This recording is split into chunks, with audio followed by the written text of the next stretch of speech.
allegiance to the flag of the United States of America and to the republic for which it stands, one nation, under God, indivisible, with liberty and justice for all.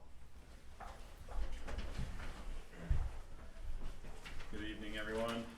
On to this evening's agenda, we have a safety complex presentation by Matt Wardwell. Fire Chief's going to speak about revisions to the fireworks ordinance or the application sheet. We're going to be speaking with the trustees of the trust funds, and we're going to review the ARPA wish list from the department heads, boards, and commissions.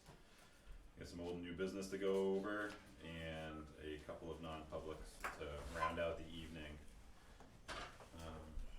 I'll give Matt a few minutes here to connect up to the TV and get things going.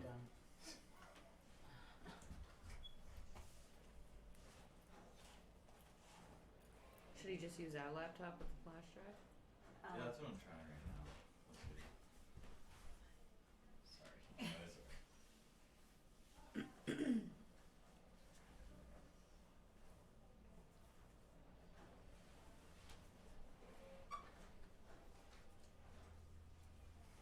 The screen still looks really dark. Oh no, Do you know who played with it last? I never use this thing.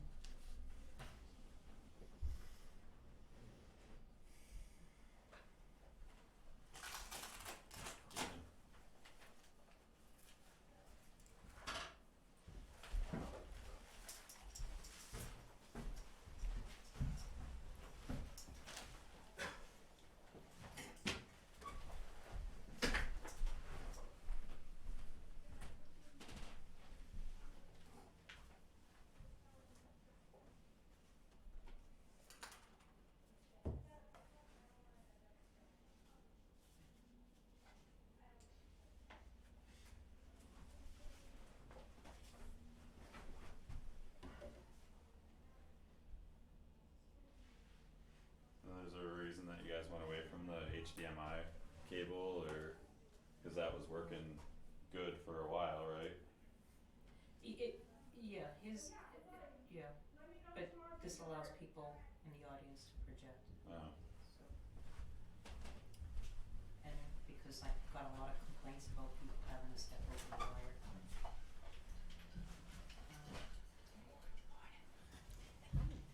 It's morning somewhere. Yeah, that's just when I turn this on, it goes through a security check. oh. We have Meredith with us, so if you want us, we can kind of skip ahead and. Yeah. Okay. Yep. Alright, Meredith, you okay with that? Like getting into the fireworks ordinance? sure. Yeah.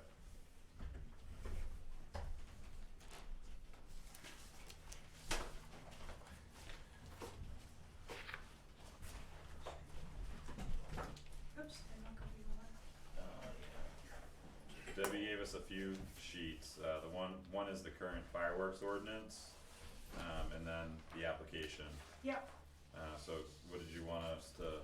so Take a we look had at. talked last year about making the fire permit more user-friendly, the fireworks permit, because it was a little discombobulated. So what I did was I just kinda went through and streamlined it, and So it's more the application form than the so the ordinance itself? application, the only thing I did go through the ordinance to make sure it still met the RSA's under the state. And the only thing I had was under the RSA, or under the ordinance, there were a couple of things that I think you probably see, I'm opening it right now. The highlighted.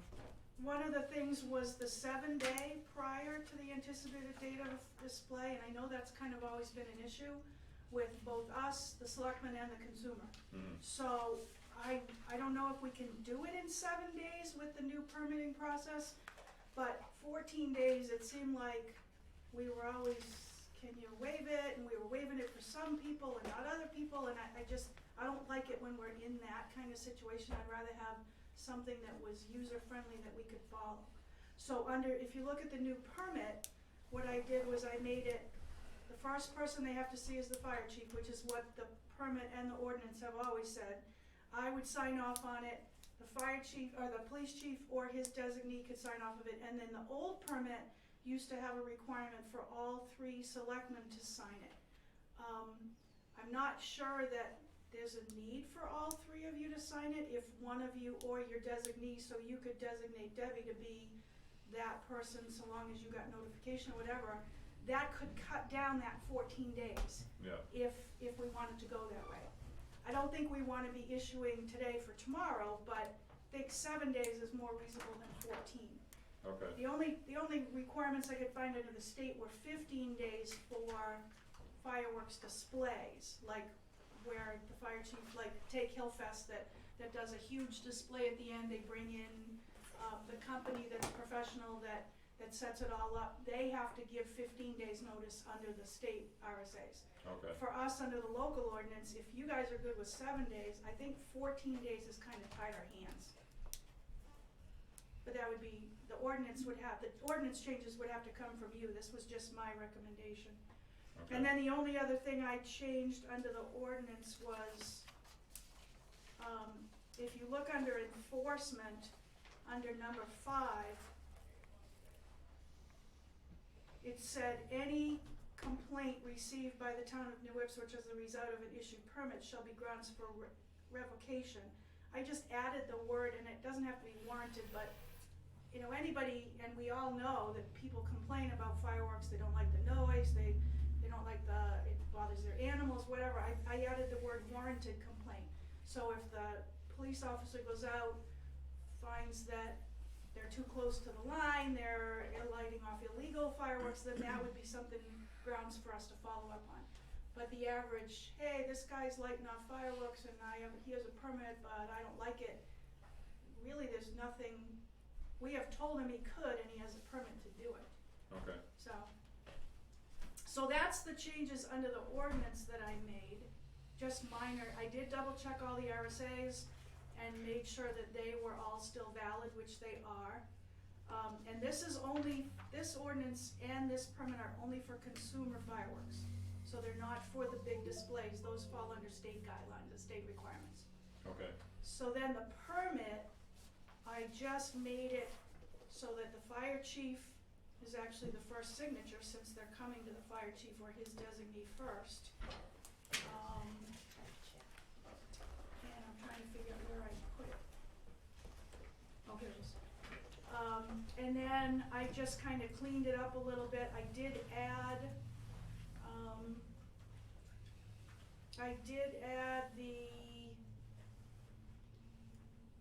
this is the old one. Oh no, I did add. So if you look down, I put the applicant's signature, I did add a phone number and email address so that we can contact them by email, so that if Susan is gonna let them know it's been approved and they can come in and pay for it, she can email them if she can't reach them by phone. Then I just put fire chief's or designee first, I put the police chief to sign that, and then I put space for 1 selectman. Mm-hmm.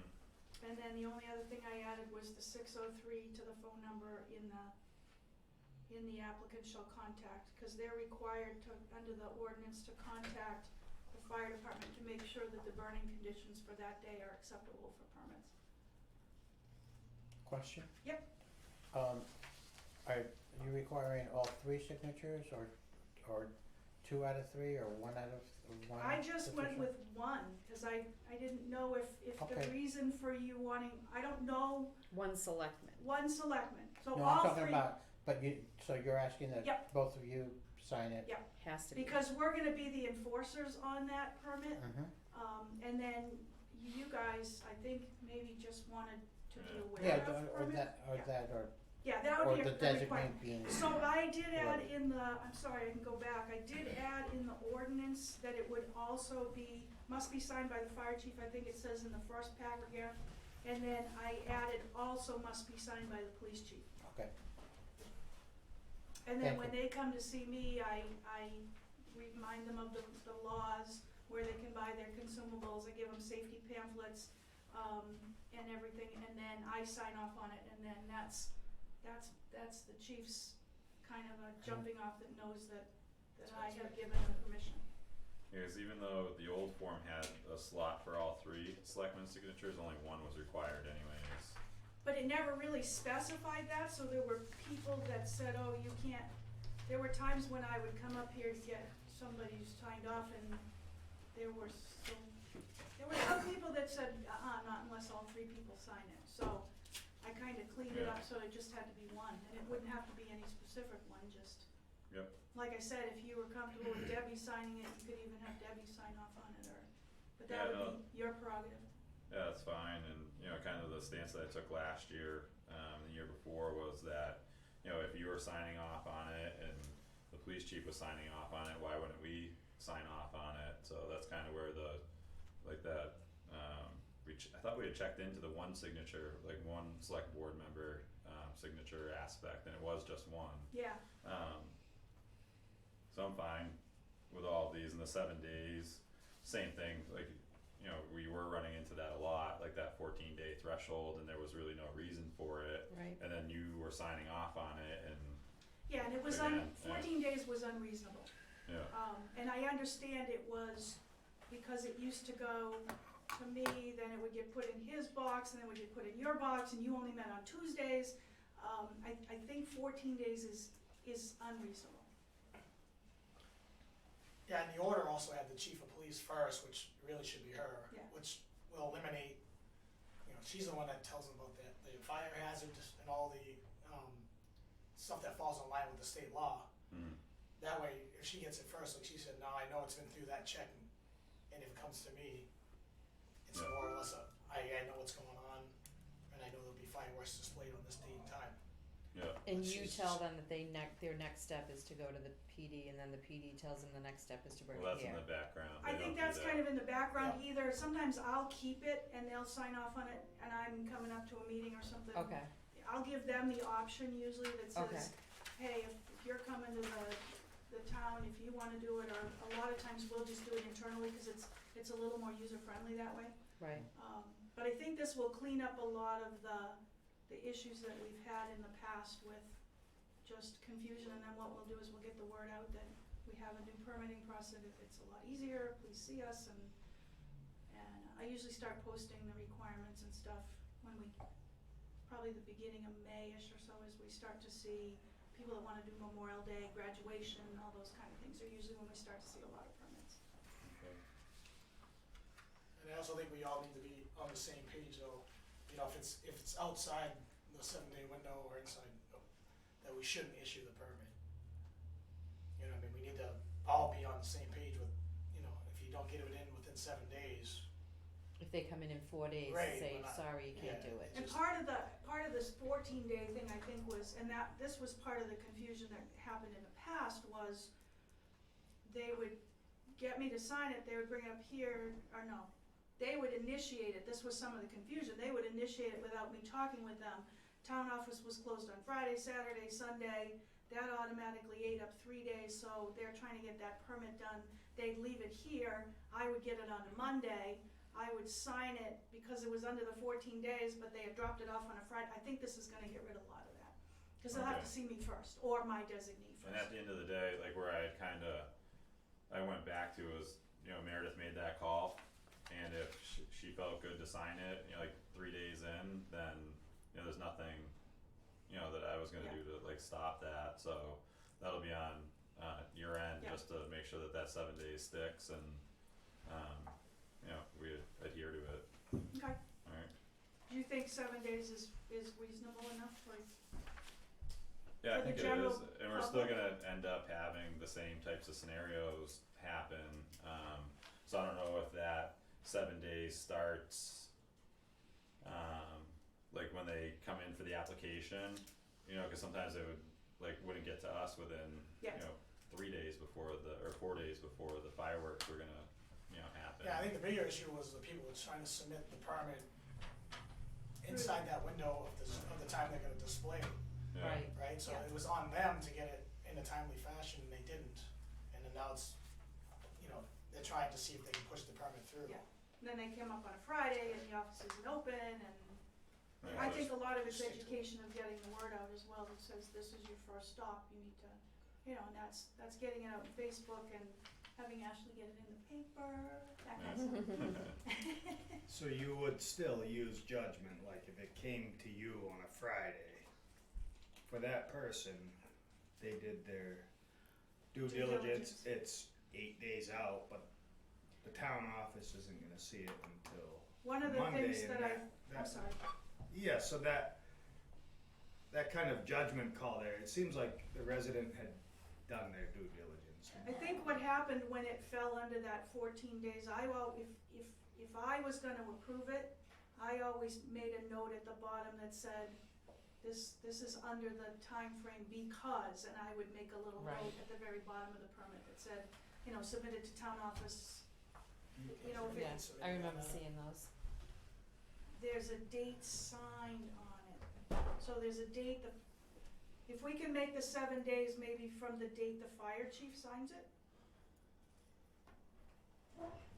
Cause that would initiate the permit. Yeah. Right, It might take, or you want, I think there needs to be 7 days from the time submitted, right? So if I'm the person wanting to display the fireworks, Yeah.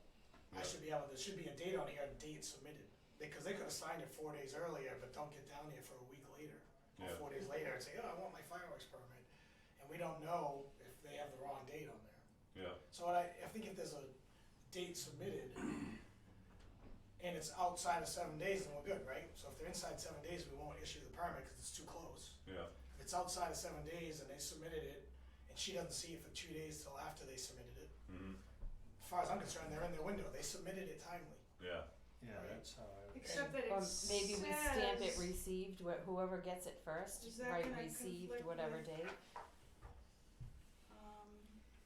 So the ordinance says the applicant shall appear in person before the fire chief for his or her authorized designee X amount of days prior to the anticipated date of display. So does that, I just wanna make sure those don't contradict each other. Cause technically it's saying they have to appear before the fire chief. Now, people who have had them year after year after year, I've talked to them on the phone, because I know who they are, and so I don't make them come down and get the same paperwork all over again. But if you want a permit and you sign it on today, and I don't see it till Friday, that means I haven't talked to you. Right. So, So should the permits only be given out, by the fire chief or the fire department? that's what or- the ordinance says. Yeah. So it has to be so if I'm having my fireworks on April 7th, Yeah. I need to have at least one signature on it on April 1st. Not once Well, the The fire fire chief. chief's The signature. fire chief, Yeah. well, that's what I'm saying, So that's the because it starting has to go point. to her first, Yeah, this whole So, thing yeah. has to start with the fire chief. Right. Yeah. right. Yeah. So whatever date their fireworks, it has to be no less than 7 days to get the fire chief's signature. Mhm. And the ordinance does say the applicant shall appear in person before the fire chief or authorized designee X amount of days prior to the anticipated date. So it does say that in the ordinance, so that permit needs to match that unless you want Right. to change the ordinance. Which Which I don't. the permit would, it does match, right? Yeah, it does right now, cause there is a date Yeah. for the fire chief and the applicant to sign. Yep. So I would say 7 days from the date that the fire chief signs it. Yep. Is Yeah, it for that's the number day one. it signs it? Because a few minutes ago, it was from when it was submitted for a signature, which if you weren't available. But the and- ordinance says must appear to the fire chief, so you'd have to change the ordinance if you want it to be something different. So the ordinance were says throwing the things applicant around. shall appear in person before the fire chief 7 days prior to the anticipated date. But if the That's- application starts with the Then- fire chief, Yep. then Right. like her signature is gonna be, she'll make that call on that day whether or not, Well, let's they're say, there 7 days prior or not. let's say the fire chief is out of town for 2 days, So She has a designee. designee and the Or- designee, okay. or an that's fine. authorized designee. Alright. And really, we're cutting it down by 7 days, cause I think 14 Yeah. days was totally Yeah. Too much. crazy. It was Yeah, I think it a was week's too much. notice is good. Or at least 7 days. Yeah. Do you wanna, we can Yeah. put a If minimum. you could put them in a week or 2 earlier if you wanted. And of course, that's all depending on what the weather's going to be on that particular day. Which is all covered, cause you can Right. always submit things ahead of time, and it does say that Right. you need to call, in advance, I to mean, we make could sure put, that the weather's gonna be good. we could put no days in advance in the ordinance, you could change that, but I don't know if that causes more of a problem. Why would we though? They both, it all lines up right now. Yeah. Yeah. I mean, they have, in theory, they have to go purchase the fireworks too, so they must have some idea that they're going to have a display. Yeah. It's not just like, hey, let's lay off fireworks tonight, I hope, in most cases. So I think, in most cases, job security, that's what we have here. So the most people are really good at it, it's just that 14 days was too long. I think 7 is totally reasonable. I haven't read the ordinance, portion of it yet, but, at what point do you consider it fireworks? Or permissible fireworks is the term that's used. There's a list on the state fire marshal's website, and you can on the only, town website. and it's on, and you can only purchase them from New Hampshire, Okay, retail no, I was just stores. wondering if sparklers were considered fireworks. Sparklers are unregulated, Okay, class, well, they're in that same class, but they're unregulated. So there is a list, and I do give them that, there's a little flyer that tells them what's acceptable. I also fine. have it posted, I can email it out to people. We could probably post that on the website as well with the ordinance that shows these are acceptable. I agree. They used to be called Class C fireworks, and now they're just called consumer fireworks. And I think if you're gonna change the ordinance, that you guys have to vote on it, if you're changing the 14 days to 7 and adding that word warranted Mhm. complaint, I think you have to vote on accepting it. Does that Okay, I was require a just public checking. hearing? No, not for ordinances. Not in an ordinance. But we are in public. No, but this is a public meeting, and public hearing is a different thing, Right, because you I have know. to notice it. I know.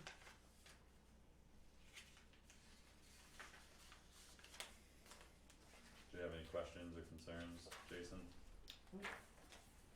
Lou? I'm all set. I'll make a motion to accept the amended permissible fireworks ordinance as written, along with the new permit. Is there a second? Second it. All in favor? Aye. Thank you. You're welcome.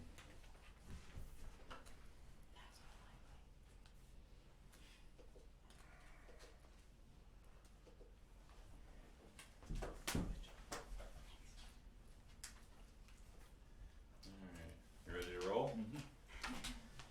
How are you doing this evening, Matt? Not bad, how about you? Good, thank you. So you had prepared this a few years ago, right? Yeah, yeah, I'll go over that, so. Okay.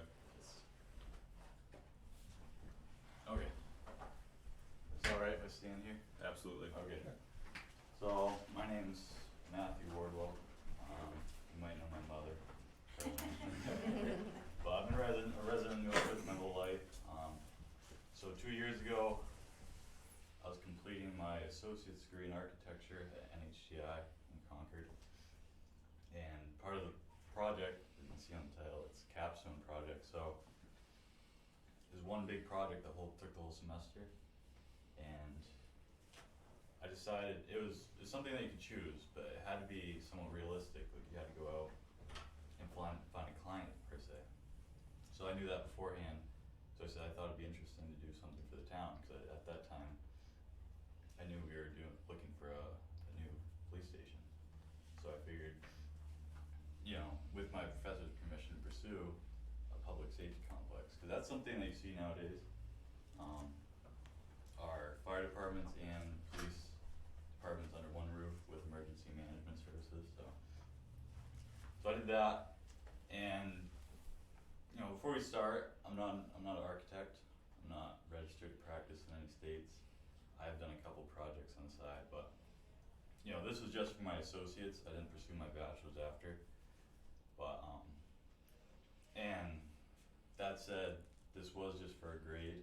I did speak with Meredith a lot, and with Chief Carpenter at the time, and so like that aspect was part of my grade, but it was never tied to the town. You know, I was never under any contract. So, but I just want to get that out of the way first. It was just for a grade. Yeah. And I did pass.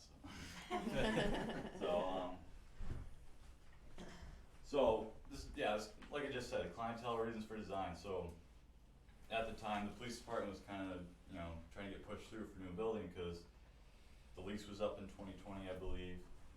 And I mean, we could talk all night, but you know, just about the inadequacies of the police not having their own building. You know, they can't make their own upgrades. There's safety concerns. Before the new owners have bought it, there's always the possibility of them getting kicked out.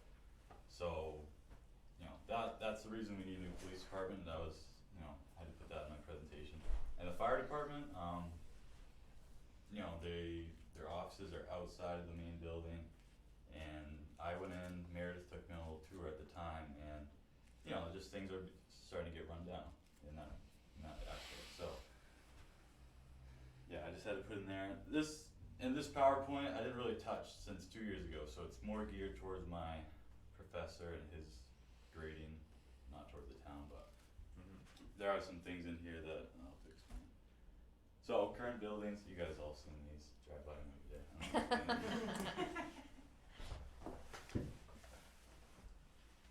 So my philosophy and design goals, so you really want to create something that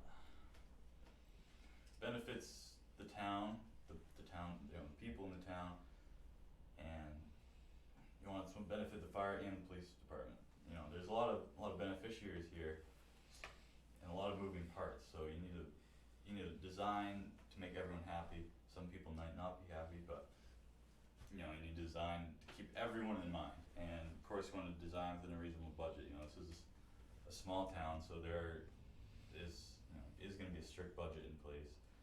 And also you want to observe the current town architecture. You know, there's buildings out there with glass walls all the way around, more modern look, but in this climate, in this town, that's not what you want to do. And of course you want to just respect the boundaries of the two departments. That's what I try to do, you know, because the police have their thing, the fire department have their thing, but in the middle, it's all about the safety of the townspeople. So you kind of have to respect their boundaries, but you want to try to meld them in the middle, just in terms of designing the building and the rooms. And of course, you want to design for the future growth of the departments. You know, you never know in the town, population begins to rise. You know, you need more police officers, you need full-time fire staff, stuff like that. So you want to design within those goals. And you gotta keep everyone happy, which is hard to do, but. So space program, I might skip through this. This is just more numbers, just for my professor to see. He just wants to see we're thinking about each room and how much it's gonna, or how much, you know, how many square feet it's gonna be. So, yeah, that's not exactly relevant, but. Site selection, this is relevant. This is, you know, where the building's gonna be. You know, who knows, you know, should the town buy land? Town not buy land? Should we try to use something that we already own? And of course, when you're designing something for safety, you want it to be in a centralized location in the town. You know, it doesn't help the fire and the police department if they're way out in the woods to respond to a call next to Greenville. You know, might as well just call it Greenville at that point. So you need to have access to good roadways, main roadways, and try to be centralized in the town. And you get to larger towns, they have multiple, of course, but you know, this town, you just want to be centralized, mainly on 124.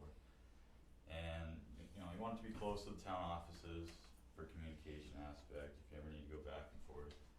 And, of course, another safety thing, you want enough room to move the fire departments and the police department's vehicles in and out. That's kind of top priority, to get them in and out quickly, and for them to be in a centralized location.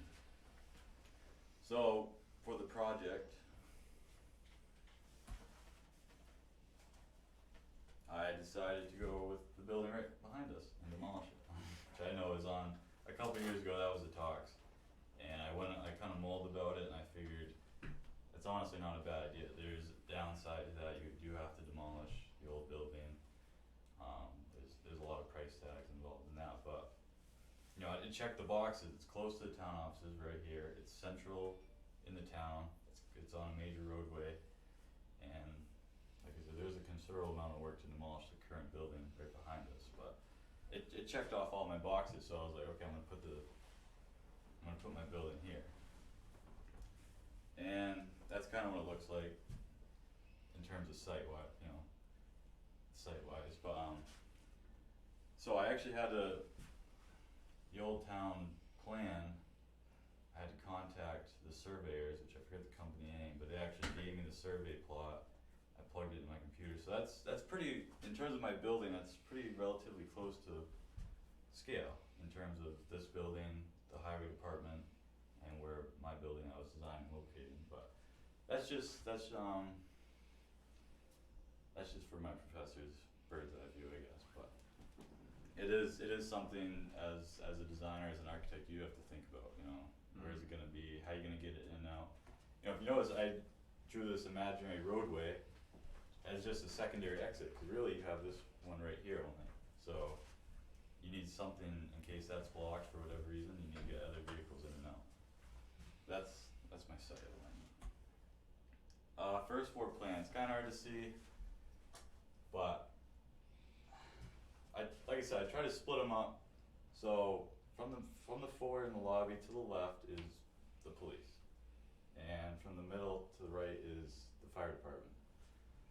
So as you come in, you know, there are rooms. You have to have the police reception and dispatch, and I wanted a public relations room. You know, a room that you can go, kind of like a complaint room, instead of bringing someone in to a secure area. If they just want to talk to one of the chiefs quickly, they can. You have your interview rooms, their offices, lockers, like I said, men's and women's lockers for future growth. You know, your armory. Drawers up here, this was a little tricky because, you know, like I said, you do have to kind of, you know, this project, you have to put some thought into it. I can just throw up a bunch of walls. So I talked with Chief Carpenter a lot at the time, and, you know, so say you bring a perpetrator in, how do you know, process them safely? And, you know, that's how, up here, that's what we did. So, you know, in the sally ports, right into the secure hallway, right into booking, right into the cells. Just one continuous flow. Juvenile, you have to have a separate room for them. You know, evidence. There's a you know, a lot going on here, but I try to think of it in a manner of safety and, okay, you know, these people need to work here, they need to be safe. How can we do this? And then to the right, I have a lot of the fire departments. The apparatus bays for the trucks and the engines are what takes up most of the space. I do have a fire reception dispatch, which you don't have. It goes out of Keene, right? Right. Yeah, you told me at the time. But, you know, like this, I had to take some creative liberties here. It was for a grade. But, you know, you have the gear room, the gear washing room, their showers and their bathrooms, their apparatus bays, like I said, for all the trucks and equipment. And then towards the right, you have a trailer bay and storage as well. So that's the first floor. It's kind of a mess, and I know it's a little bit hard to see, but. So the second floor is, like I talked about, so the first floor I kind of separated them, the departments, but the second floor I tried to bring them together a little bit. So, you know, we have one large shared training area where the emergency management's office is also located. So that's, you know, like I said, you kind of separate them, but upstairs you kind of have some flow together for the safety of the town. And then like I said, you have some detectives' offices, which we don't have, but you know, someday we might. More interview rooms, a kitchen, deputy offices, bathrooms, you know, all the good stuff. And of course, you know, elevator, because it is a 2-story public building. So yeah, those are the floor plans. So here's the elevations. And I'm gonna kind of skip over these because I have better renderings. But that's the building I designed. Wow. Don't have much to say, but worked That looks out. awesome. I will say it is. I'll get to it later, but it is bigger than what it needs to be. But as you can see, you have a secure police entrance for the employees to come in and out. Over here, you have the main entrance, public entrance. Towards the right side, you have the fire department apparatus space, and their garages. Yeah, and then this is towards the right side. I guess that's just mirrored. That's the fire department. So over here is the police.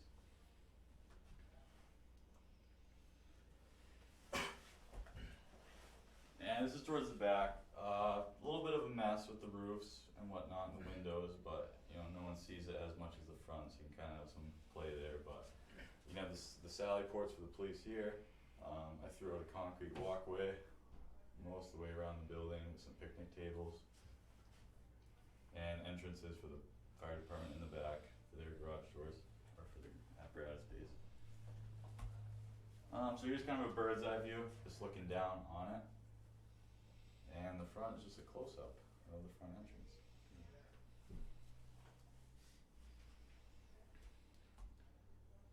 And these are some interior shots. You can see the apparatus bays. So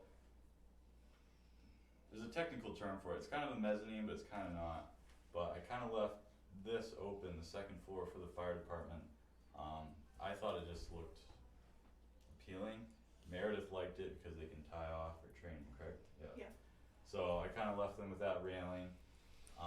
Obviously that would pose a significant, heat or cooling loss during the summer or winter. If you open one of the garage doors and those spaces were heated or cooled, it'd come right out or in. But I like the design aspect, and this is the lobby. Got some chairs and the police reception and the fire reception. And like I said, this is looking down into the apparatus space from up above, or from the second floor, I guess you'd say. And this is to the left is the fire chief's office, Meredith's, and to the right, at the time, was Chief Carpenter's, but now it's Chief Abel's. I try to bring some natural light because, like I said, one of the design philosophies is, they're going to be working there, so you don't want them to live in a box. They want to bring some natural light and some good design aspects into their rooms. This is the big room upstairs. Like I said, this is the shared training and emergency operations center. Was there a second, looking at the floor plan before, don't worry about going back on it. Was there a second training room, a lot smaller? Yeah, I believe, well, I had the police roll call room. Okay, that's yeah. what it was, sorry. And then, Sorry. and then the fire department had Yep. their deputy offices, so, yeah, they're kinda like, this is the shared, if everyone in the safety department needs to meet, they can meet in this room. This is the police dispatch and the patrolman's office, just some offices and some desks. I'm gonna skip over this, this is just, like I said, my professor just wants to see that we're understanding the project and design, so we just have to kind of, for our imaginary building, we just have to list what we think is gonna be applicable for building materials. But I chose, this could be a wood frame building with some steel. I don't think it needs to be entirely a steel building. It would be pretty big, but I think we could get away with wood. That would be up to the engineers, I guess. So the program we use for all this modeling is called Revit. And they have this really cool part of the program, I guess you'd say. It's called Insight. And it basically does a 365-day solar study, and you pick the project north, where your project is facing north, and it takes into account your building materials and all the windows. And long story short, it dumps out some numbers about pretty much the energy costs associated. So, well, this isn't the cost, but this is pretty much 88 kBTUs per square foot per year. And this whole number, it's right below code right now. There's an architectural 2030 code that they want to be by year 2030. So it's a little far away from that, but it's more of a preliminary part of the program. It's not set in stone, but it spits out a bunch of numbers, and that's just part of it, I guess. So this is what everyone loves, the projected cost. So we use another program.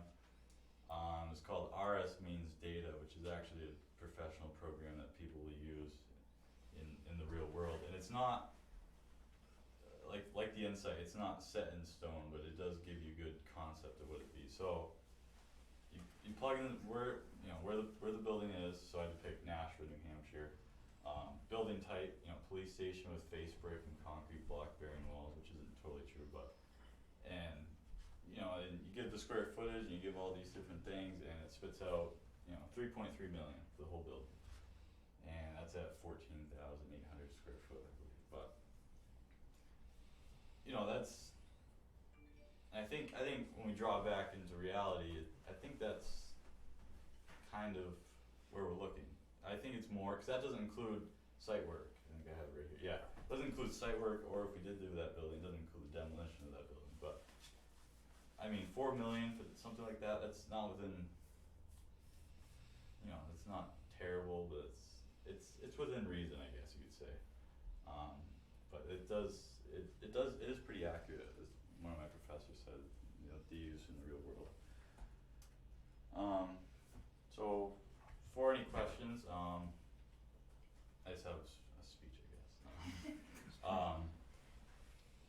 You know, this building is, as a amateur architect, or not an architect, a designer, I think it's a very complex building, you know, because like I said, you have the preliminary goal of this building is safety. Safety of the fire personnel, safety of the officers working in it. But not only for them to be safe, but for them to do their job and keep the residents safe. So you have a lot of give and take there. And of course, you know, the townspeople are paying for it, essentially, you know, whether there's some state grants or not, but they're, you know, the taxpayers are essentially paying for it. So I just think I already said, it's a very complex building, but I think it can be done in a town like this, and I think it should be done, because there are needs for the, you know, the police and the fire department. And I mean, you look at it, I mean, Ashby's putting up one right now. They're putting up a new safety, or they're pretty much joining their police department, building a new police department next to the fire department. And you drive through Ashburnham, they have a public safety complex. I know Bedford has one. That's just a few towns that come to mind. But yeah, like I said, I did this for a project. I think I got an A on it, I'm not exactly sure, but and I love doing it, and it just made me realize that there's a lot of moving parts here, but I think with the right steps forward, I think, you know, like I said, come back into reality. I think something like this could be done. Like this building I did is, you know, fairly, well, you guys all saw it, but it's big, and I think it's, for what we need, it's a little too big. Like there's some rooms that we could eliminate automatically. I just did them, like I said, my professor just liked bigger buildings, but I think there's some, I think the footprint is there, and I think the design, the overall design is there, but it's way too big. But I think it's an imperfect way of what, you know, this town could do. So with that being said, does anyone have any questions? Well, I'd like to thank you, you know, for Yeah. coming in and Definitely. presenting it, and I really appreciate the work that you did. Yeah. It looks great. You kept minimizing it, you know, throughout your presentation. I But know. it didn't look messy at all. Yeah. And it was really well done. Yeah. And I'm looking forward to utilizing this as a means to keep this conversation going. Yeah. And to hopefully help the town pick a direction, you know, within the next year or two of Yeah. what we'd like to do. Yeah. And what the time frame's gonna be. Yeah. You know, and like you said, it looks, you know, quite large, Yeah, it is. you know, for our town, so It is larger than Yeah. it right, needs it's to the be. scale, and I can appreciate Yeah. the fact that you know, worked with the police department and the fire department, so. Yeah, they were. So it's great. not completely made up. Yeah, no. Yeah. Well, that was part of the grade. You actually had to go find a real, or in this case, clients, but you had to go find a client, a real person with a real need to base your design off of. And you know, like I said, Meredith, and at the time Chief Carpenter, was great. They were emailing me, you know, day and night. So, but yeah, that's, you know, like you said, I think it's like this isn't it, but I think it's to get a start. And you look at like a town like Ashby, they're doing it. You know, why can't we? You know, at some point. So. Mhm. Yeah, I like the way that you incorporated emergency management in Yeah. there also. Yeah, that was one of the main, I believe with Meredith. She just told me about the 2008 ice storm. Yeah. I believe everyone had to meet in here. And so I think I just wanted one big room in case the fire, the police, any state resources need to come in. You guys, anyone, you know. Command Central. Yeah, exactly, yeah. So that was one, like I said, I need one big room for that. Yep. Yeah. So. Okay. And we'd free up downstairs for more file cabinets. So you said you do have an interest in this for the town, just building on what Sean said, if there's future discussions on it, would you like to participate if they're taking place here? Absolutely, yeah. Can we call on you? Yeah, if it's public and you guys would like me here, then yeah, I'd love that. Alright.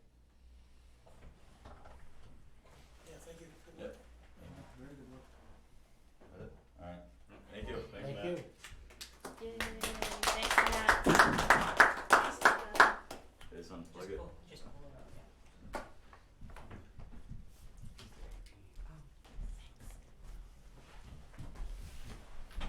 Okay. Sean, can I ask, I know in previous sort of discussions about that, and the possibility of a safety complex Thank you. back there, which has been discussed before, it's always sort of been a phased discussion where like build a police department and then leave sort of room for the possibility of a new fire department down there. Mhm. Has a concept like this where it's combined in one building ever been discussed or put on the table?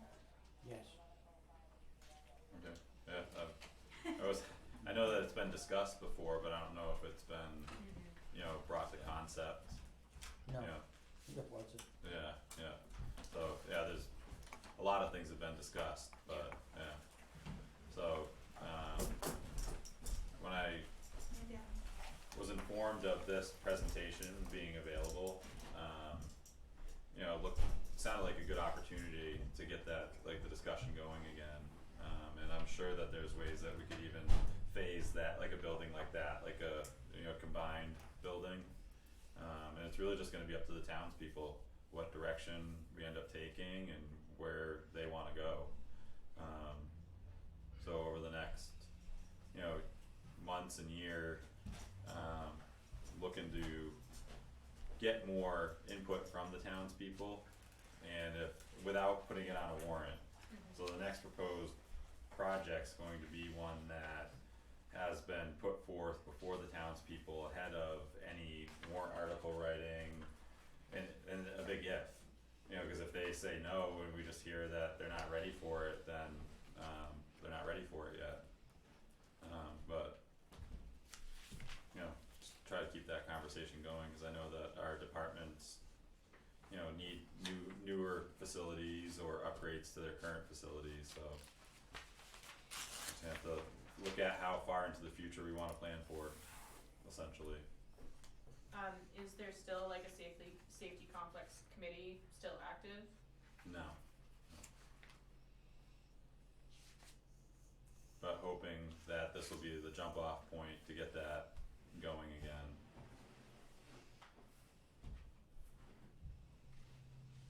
I wish there was one day that I knew that everybody could take off and everybody would participate and everybody would come down and just, throw their 2 cents in of the, 8 different options that there are. But,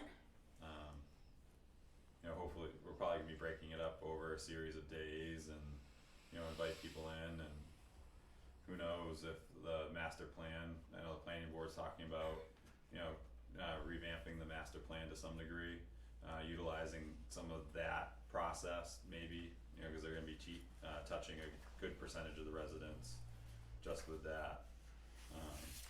So this isn't anything that we're looking to force down our community members' throats, like in this vote cycle.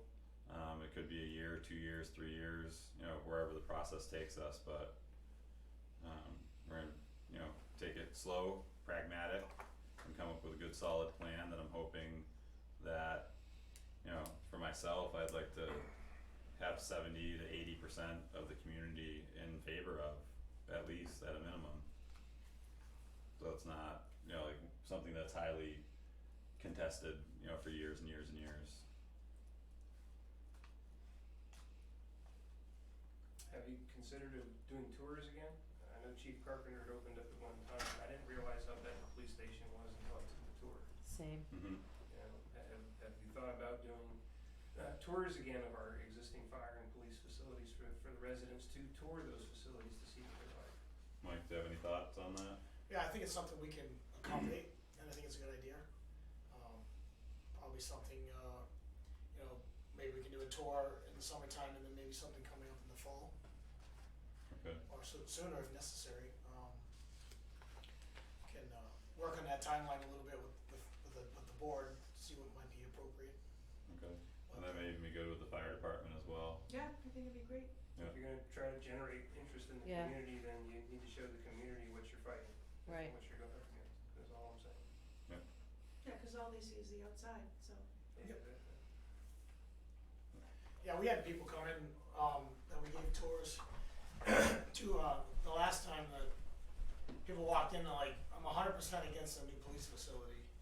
And then we gave them the tour and they're like, you guys need a new police facility. Right. You were wrong. I was wrong. He says, when I walked in this door, I figured that you would never change my mind. And my armory's better than yours. Yeah, and then when I walked in here immediately, I was like, no, you guys need a new home. And so it was nice to hear those comments from citizens out in the town. And again, just to see it to believe it kind of thing. Yeah. If you're gonna try to get interest, that would be my suggestion. Yeah. Yeah. No priority on it, really the priority is based off of how much interest you're trying to generate Right. and when. Yeah. Complete. You know, like I'd like to touch as many people as we can, like over the next, spans of time. So.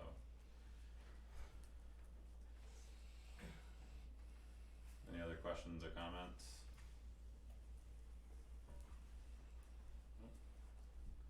Alright. So,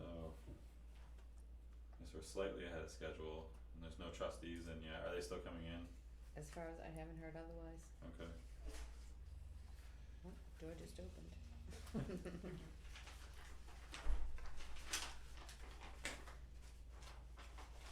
So, I just had a couple things I wanted to touch on from last week's meeting Sure. while we wait.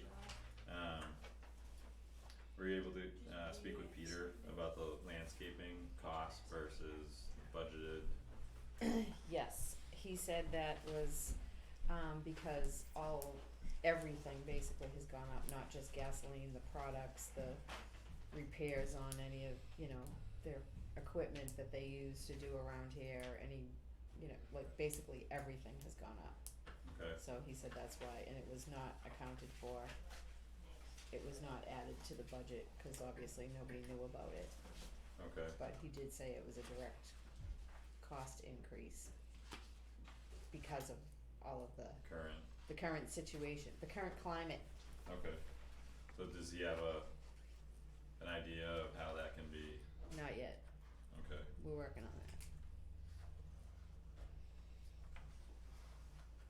Who dat? Did you have any follow-up on that, Jason? Cause that was your observation. Yeah, it was just an observation. Okay. Completely understand the explanation. Yeah. Yeah, Yeah. yeah, he said it wasn't just gas, it was like everything, it's costing them more to repair their stuff, it's costing more to, get here, fill the lawn mowers, the, Yeah. any plantings they buy, I think it's something everything's more, all departments are gonna have to be aware of, right, to watch these. Yeah, really keep a close eye yeah, on their budgets and, try to plan out like what they're gonna have to cut out on their own, yeah, for the different needs that we have. yeah, Including this department.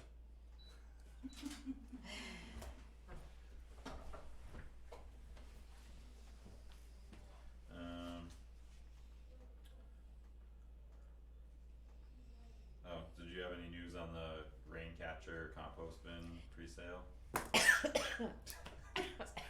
I did. Oh, you catch your breath. Oh my goodness. Yes, so Sue put it on Facebook, Life in New Ipswich, I put it on the website, or did you put it on the it's all over the place. If you put it on Life in New Ipswich, I put it on the town. Oh, okay. Whatever, it's It's all all out good, there. it's there. Yeah. It's all out there. So far we have 5 orders for compost bins and 6 orders for rain barrels, which I thought was pretty good in a couple of days. Yeah. Yeah, within the first 24 hours, we had Yeah. 25 hits Yeah. on the website, Okay. on the Excellent. So Facebook that page. sounds like it'll probably move forward then. Yeah. Okay.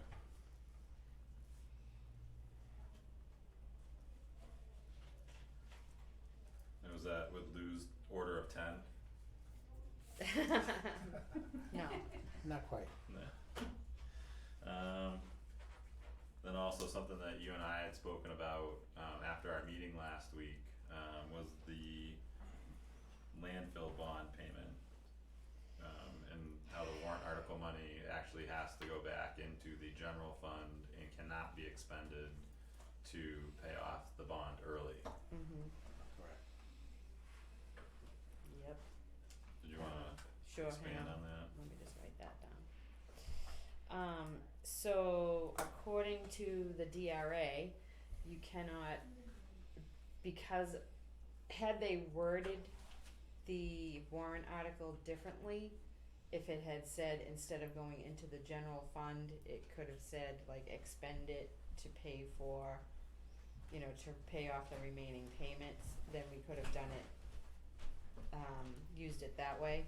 So because the warrant article says it's going into the general fund, the only way to pay it off this year is if we had money left over in our budget, getting closer to the end of the year when we knew we were gonna have that amount of money that would be going into the general fund, we could pay it with, that money, leftover operational budget money, and then, so that much less would be going into the general fund, and then do a warrant article next March to expend that money that we got back from the trust funds.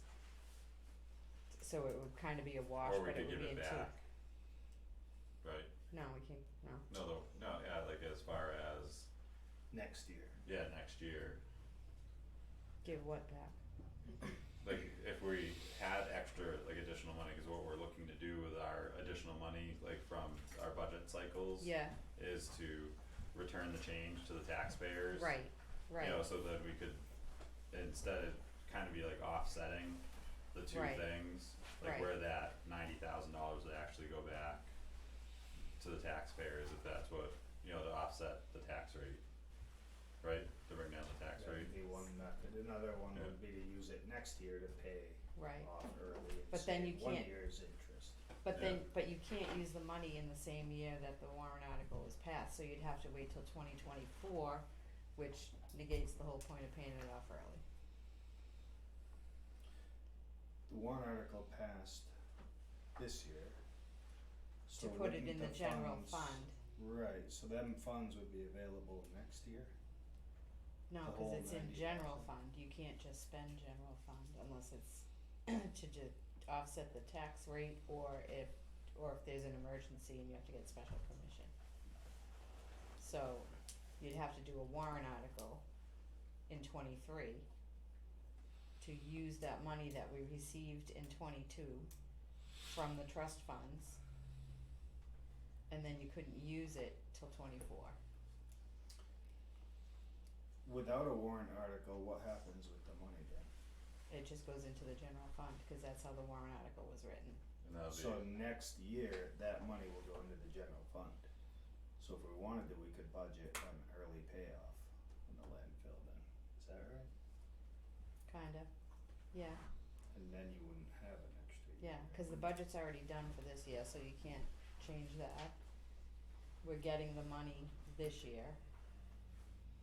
And then,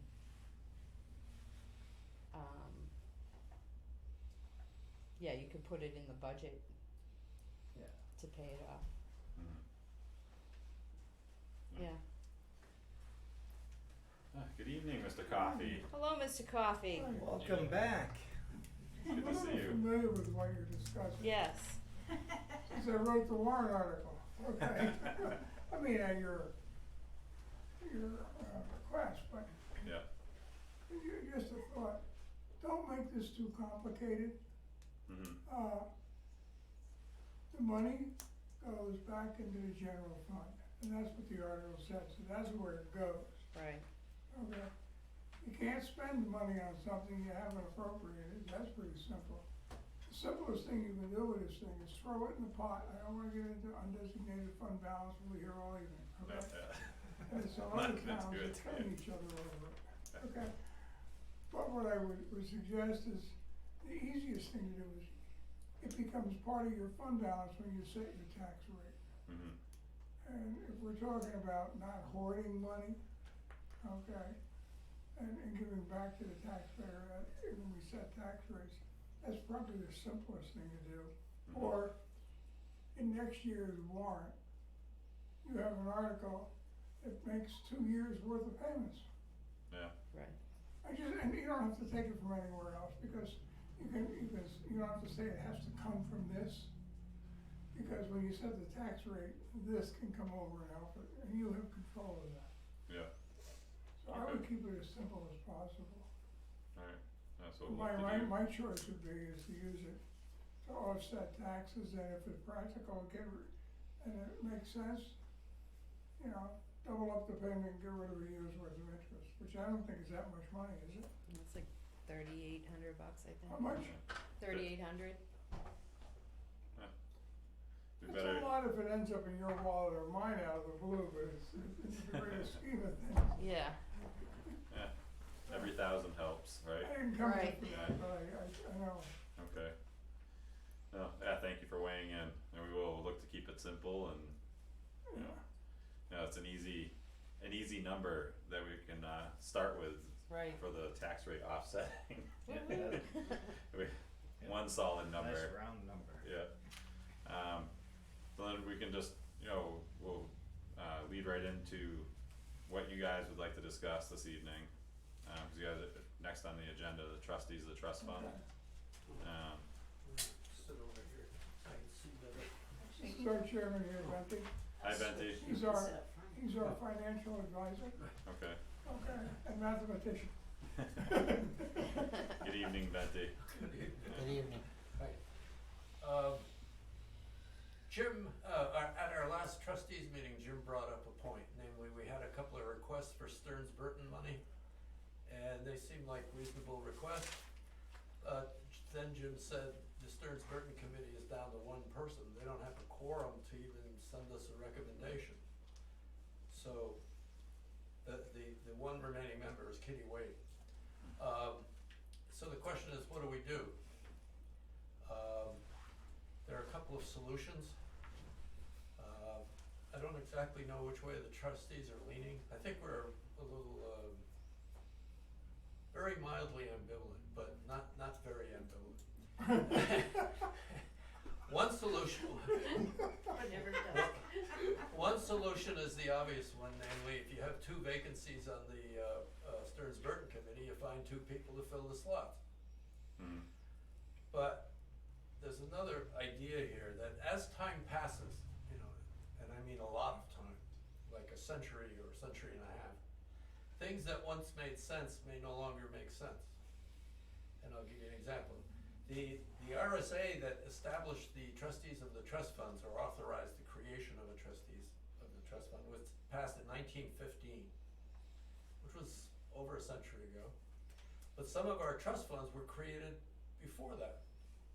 So there were no trustees of trust funds.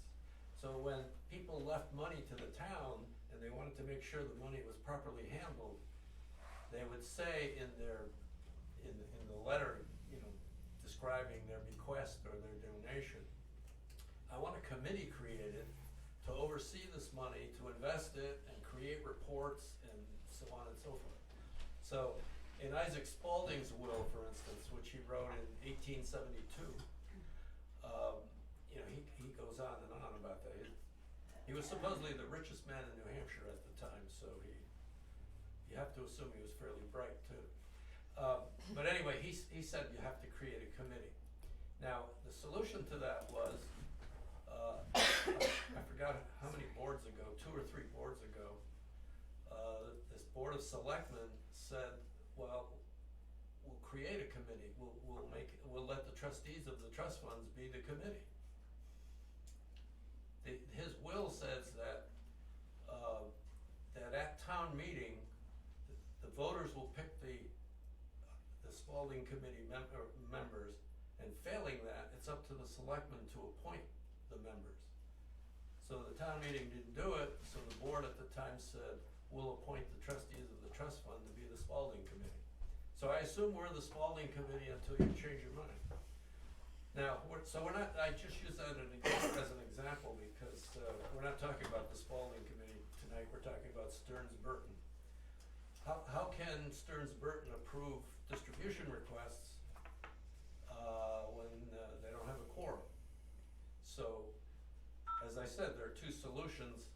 One is to find two people to serve on the two more people to serve on the committee and just continue the committee.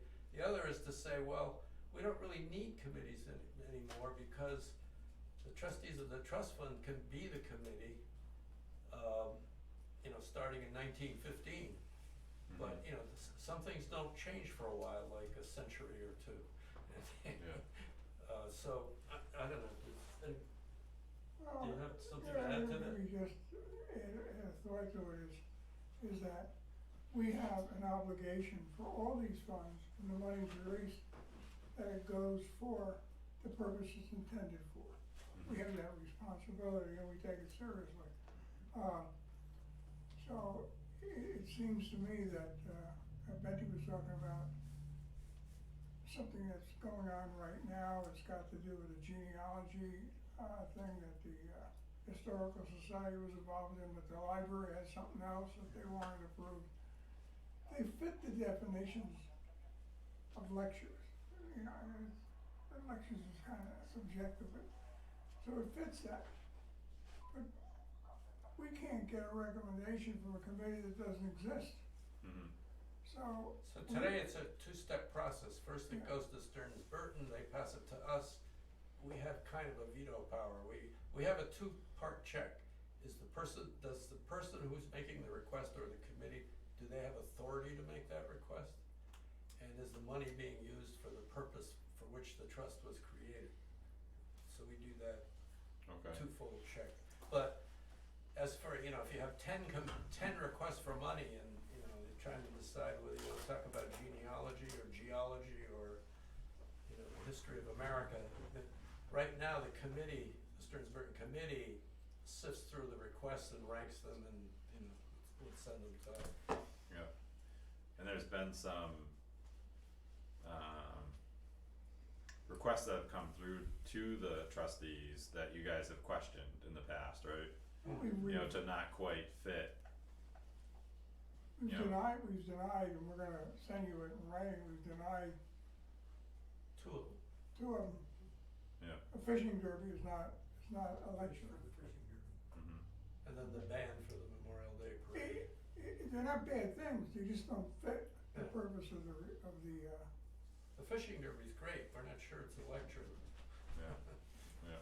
I think they were trying to go from the educational standpoint. Yeah.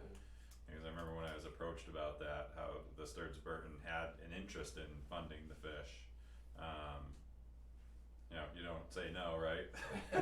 It's hard, But I know- it's hard to say no. Yeah, Well, the hard part is if you have a separate committee, and they say it's a great idea, the trustees, probably many decades ago, got inserted into this when the town decided to adopt having trustees and trust funds.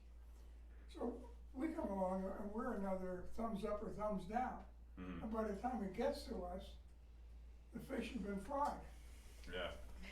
okay? And so, we don't think that's a good thing. It's not that we wanna turn things down or do anything like that, but if we have one place that they came to, instead of this two-step process, at any point, it'd be more efficient. There's also another, this may sound obvious, but in practice it's not so obvious. When I first became a trustee, Woody Meisner and Carol Romero was the other two trustees. And at one of our meetings, we had the following discussion. Should we follow the law or should we kind of follow the law? In other words, should we be entirely by the book or, we're all friends here and, we don't want to get too legalistic about things. And we made the decision to play it by the book because if you go the other way, it's a slippery slope. You say you make an exception one day and the next week it gets a little easier and then suddenly you have no structure at all. So back then the committee was of one mind that, let's play everything by the book as tightly as we can. And I can't really speak for these two guys, but my impression is they are of that same mind. Okay. Alright, sorry. Are you requesting, what's what's your request of us? I think Do we wanna be the Stearns Burton Committee?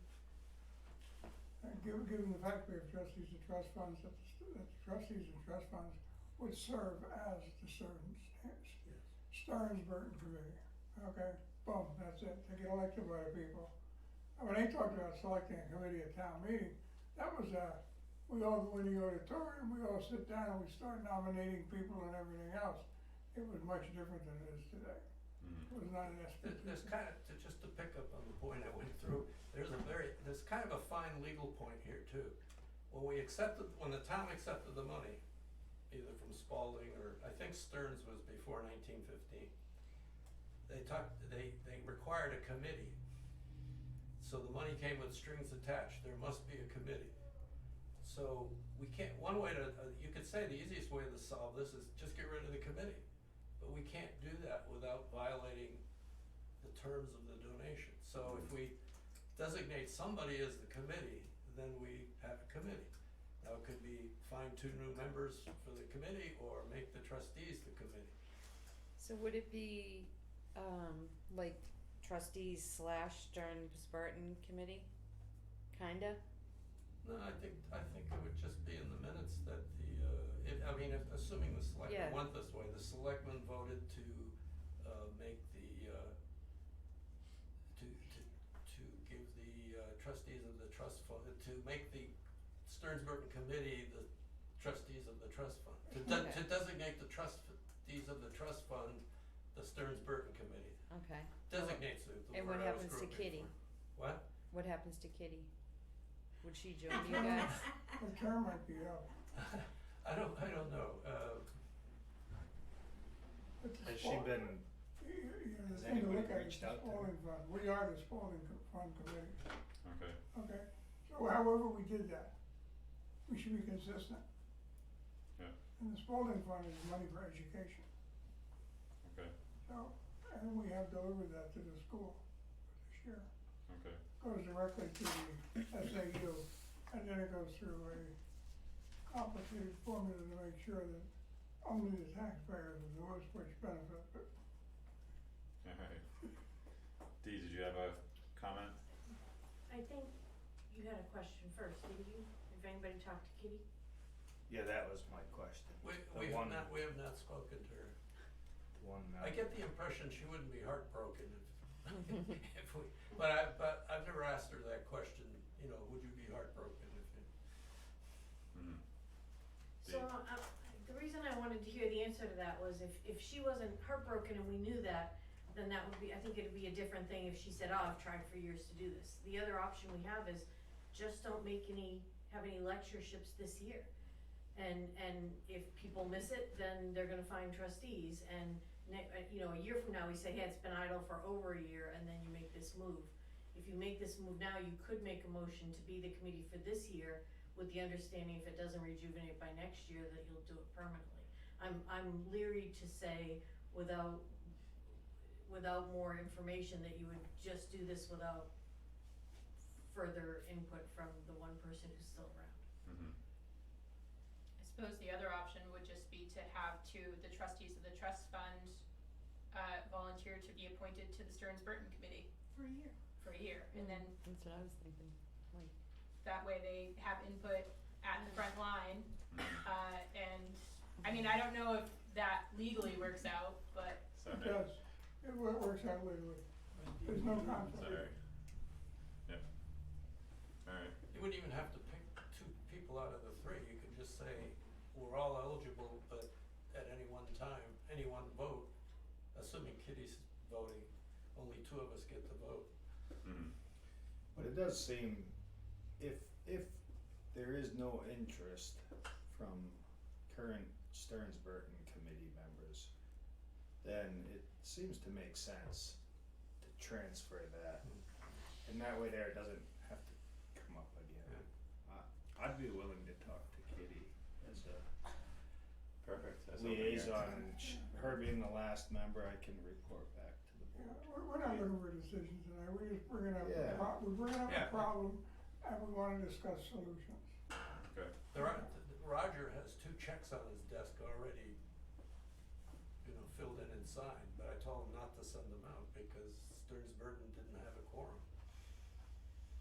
Okay.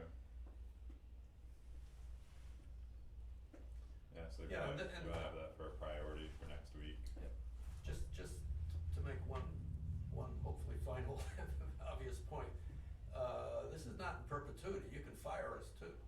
Mm-hmm. You could say, well, this isn't working out, we want the old committee. Yeah, okay. Yeah, so we'll just, Jason will reach out to Kitty and we'll look at a couple of other things in the background and we'll let you know what we decide next week. Lou, did you have any input into this? No, I was just wondering if there was any conflict of interest if members of the trustee of the trust funds are on that committee. And I'll ask you. Oh, I don't. No. Alright, that's all I need. Okay. Yeah.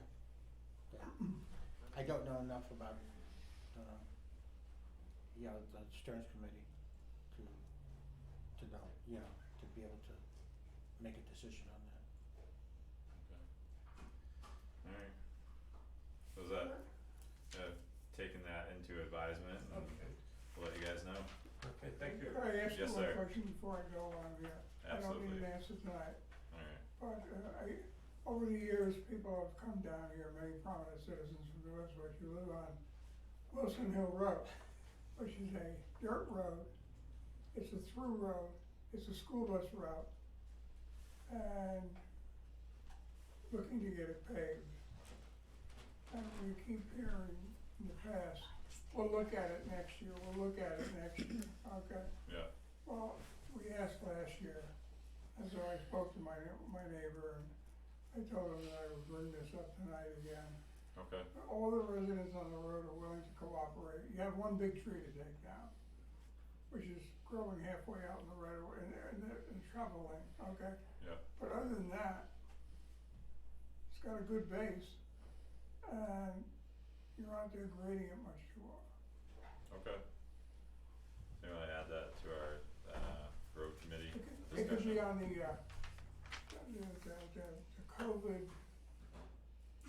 the COVID money that I don't think anybody of us should have ever gotten, we ought to give it back. It could be in that pile. Yeah. I agree. That's how I voted last I time. agree too, but we got it, so, You got it, and you'll get fried by some people if you don't spend it. Or we'll get fried, but no. I won't go there. Okay. Let's not I discuss said that. my piece last. You did. Alright, Thank you for your time. no, thank you for Well, we coming in. thank you guys for bringing this to our Thank you. attention. Good I'll be seeing in you. touch this week. What's that? So I'll be in touch on Saturday this week. Alright, yeah, I'll give you a call tomorrow. Okay? Alright, I'll go. everything's good. Okay, Alright. Thank you, He Jim. said yes. okay. What? He said yes. Bye, guys. I got a minute. Okay. We all set? Yeah. Oh, Okay. alright. Okay, I don't think we have to do anything. Pretty much right on track here. Probably check the mail. So I guess we'll Yeah. break into as a good segue right into the ARPA funds. Right? Yeah.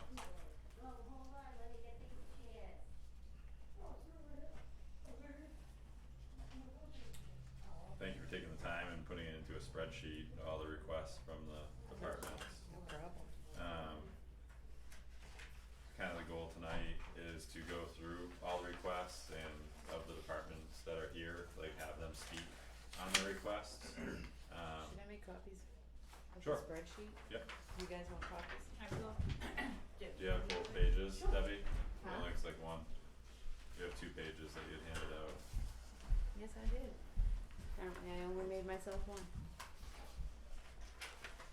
Here. Thanks. Yep. Mine was on the Oh, Nine, well, I have 2 separate sheets. Oh, thank you.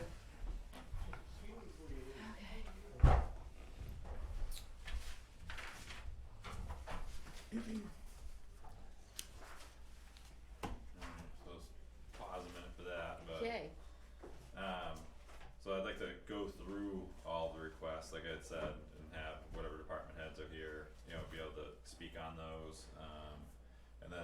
this next week, any questions that we have as the board, to reach out to the, departments, with our questions, and hopefully have a direction that we're gonna go in. Maybe start this, next week, to start approving some of these expenditures at next week's meeting.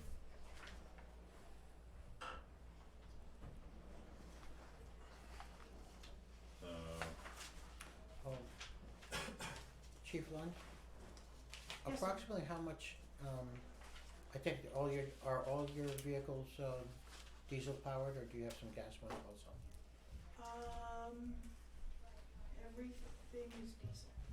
And about how many gallons per year do you use? I can Oh, look at guesstimate. budget.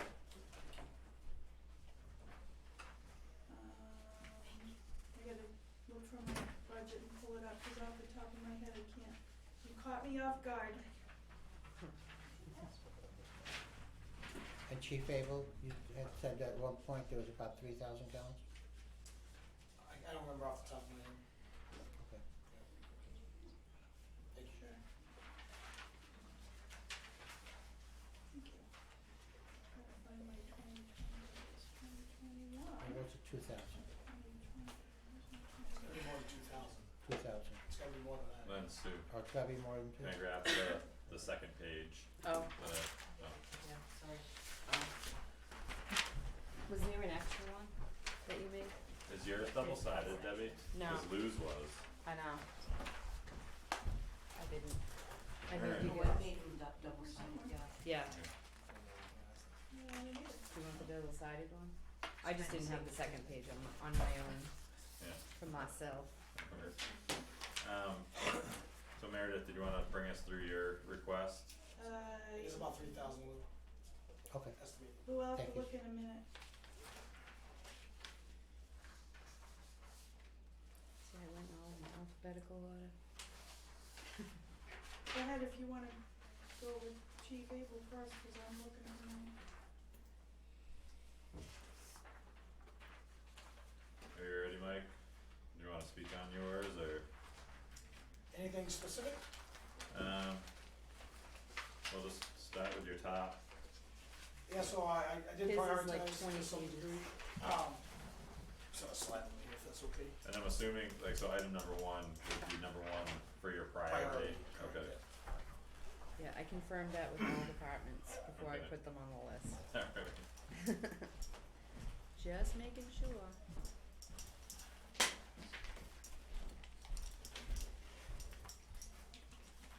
So item number one, which is kind of the top of the priority, is the software conversion or upgrade. It's a totally different software system than we're using now, which is CrimeStar. This would go to I apologize about my voice has been hoarse lately, but it goes to Central Square, which is known in the industry as IMC. And it's a software that's much more intuitive to what we do. mhm, It works a lot better in the mobile capacity, meaning when we're out on the road using our PCs in the cruiser. It also has the ability to, if the software rolls out all the way, to be what we call live, mhm, meaning that the end goal would be if dispatch, whoever our dispatch system company is, when they actually pull a call up, as soon as they generate a call for service, it would pop up on our screen in the cruiser simultaneously. And that call is the call that's the real call, meaning that they don't have their own call for service, and then we generate our own call for service back at the PD. It becomes a big time-saving piece where if Sean was to call to report a crime, he's the reporting party. So in that call for service, immediately Sean would be put in his name, his address, his phone number, which saves time where I have to show up now and get all that same information from you and generate a whole nother call back at the PD. And this would all be live on the computer and updated in live time, in real time. okay, Yeah, and it just has the ability, that's one part of it, you know what I mean, and like I said, the user interface is much more friendly, and it also has a greater capability of migrating data. So there's a lot of things that we do in the police world that's redundant.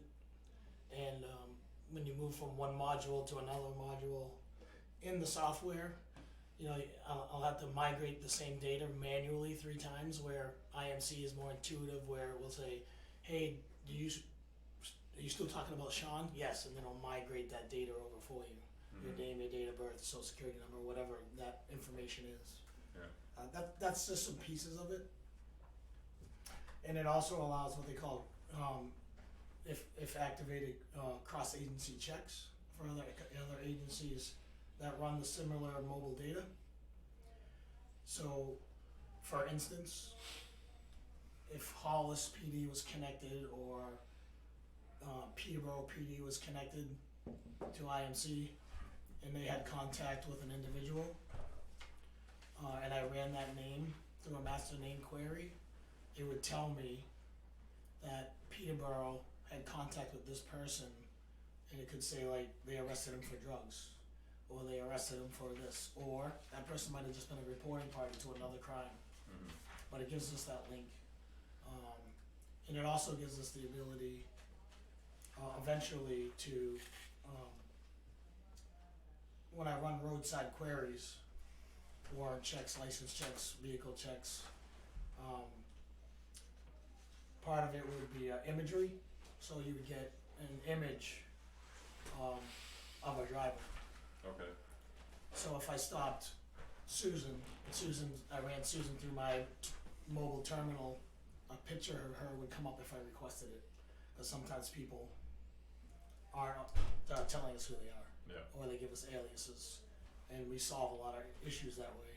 In the state of New Hampshire now is legalized imagery, and the becomes part of the record. And now we don't have access to that on the road. Okay.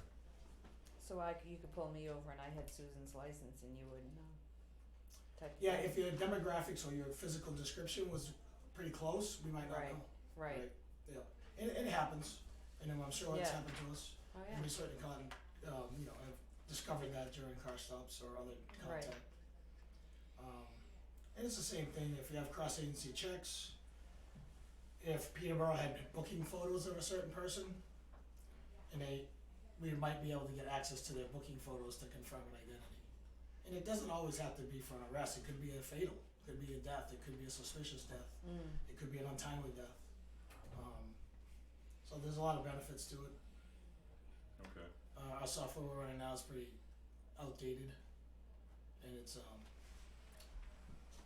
Now, is there a yearly cost that's associated with this, like a subscription of there sorts? is, yeah, there's licensing fees and maintenance fees that go along with all software. And I would have to get a further breakdown of that. Okay. Yeah.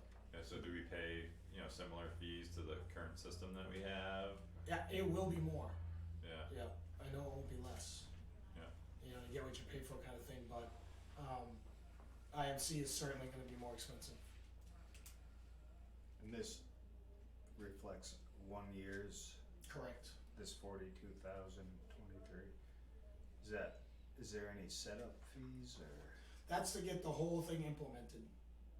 So buying the software, the licensing, and having it implemented into where it works at our PD. So their engineers would come out, see how we run as far as the network infrastructure goes. They would evaluate that. There would be an installation of the software into our server, installation of software into our clients, meaning our PCs on their desktop, and our mobile units and our cruisers. And then the licensing is all in that first year fee, that first 42,000. And that 1A, that's the amount it's gonna cost to convert all the current data to Correct. that new software. So those, you can't do one without the other. Theoretically, you can. Oh. However, you have to run 2 databases then. You have to run a legacy database called CrimeStar, which is our old, and then you have to run a live or a current database. The downfall to that is, for a few years, you're gonna be running 2 systems. Cause I'm gonna need that legacy data to backfill, or if I have open cases, I still need that data. Right. Where if I can possibly migrate that data into my new database, the hopes is that you would eliminate the CrimeStar database, or at least it would go into a stagnant mode. Right. Right. Can I ask you one more? Is it okay? Sure. So do you think that the amount of time that you guys are gonna save by not having to type all this information 3 times or having more access to all of this stuff would make up maybe the difference in what we're paying CrimeStar now to what you'd be paying this company, or would it take, you know Yeah, what I mean? You know, man hours always equate to money, Right, right? So that's why I was it's definitely more proficient. There's right, no doubt about it. I've come from that side of the field before I came to Node Switch. We were an IMC agency in Wilton, and you can literally take a call from start to finish and never leave your cruiser, meaning I can get all done there as my Right. mobile office. right, Where here, we're still writing out pieces of paper, field notes, and I'm having to bring that back to the PD, even though there's been a call for service generated at Hillsborough County Sheriff's Office. That's their call, even though I'm creating the same call again back at my agency. Where if you use IMC in its true form, your dispatch is really giving you a better service, right? Right. Because they're putting in all the data. right, They're initiating the call. They're taking they put in the first part of the narrative. You know, Susan called because of, right, and then you know obviously the officer does their narrative on top of that, but it started. but you don't have to reinvent the wheel. You don't can reinvent just the wheel. carry on in Yeah. that same call. It's way more efficient. So for an example would be, if I go to a car accident, and let's say this, we'll give you a simple one, 2 cars. And I have to go to Deb, get all her information, write it all out, car, name, date of birth, vehicle, VIN, all of that information. Where if I just call dispatch and say, hey, can you run plate 1234? Yeah, it comes back to a 2020 Acura such and such. Yep, that's the vehicle. Hey, can you backfill it into the call? Yeah. Boom, goes into the call. All the vehicle, make, model, date of registration, VIN number, insurance information if it's available. Boom, right in there. Now I have to write that all by hand. Then I go to driver 2, write it all by hand. Then I go back to the PD, generate a call, type it in all by hand. Where if it was using a live system, all I do is bring up that call, Right. and all that data is already there, Okay. right? And So as far as life saving too, that could be helpful, right? it does help Because on you're not- in a timely fashion. And another really important thing, it's much more accurate data.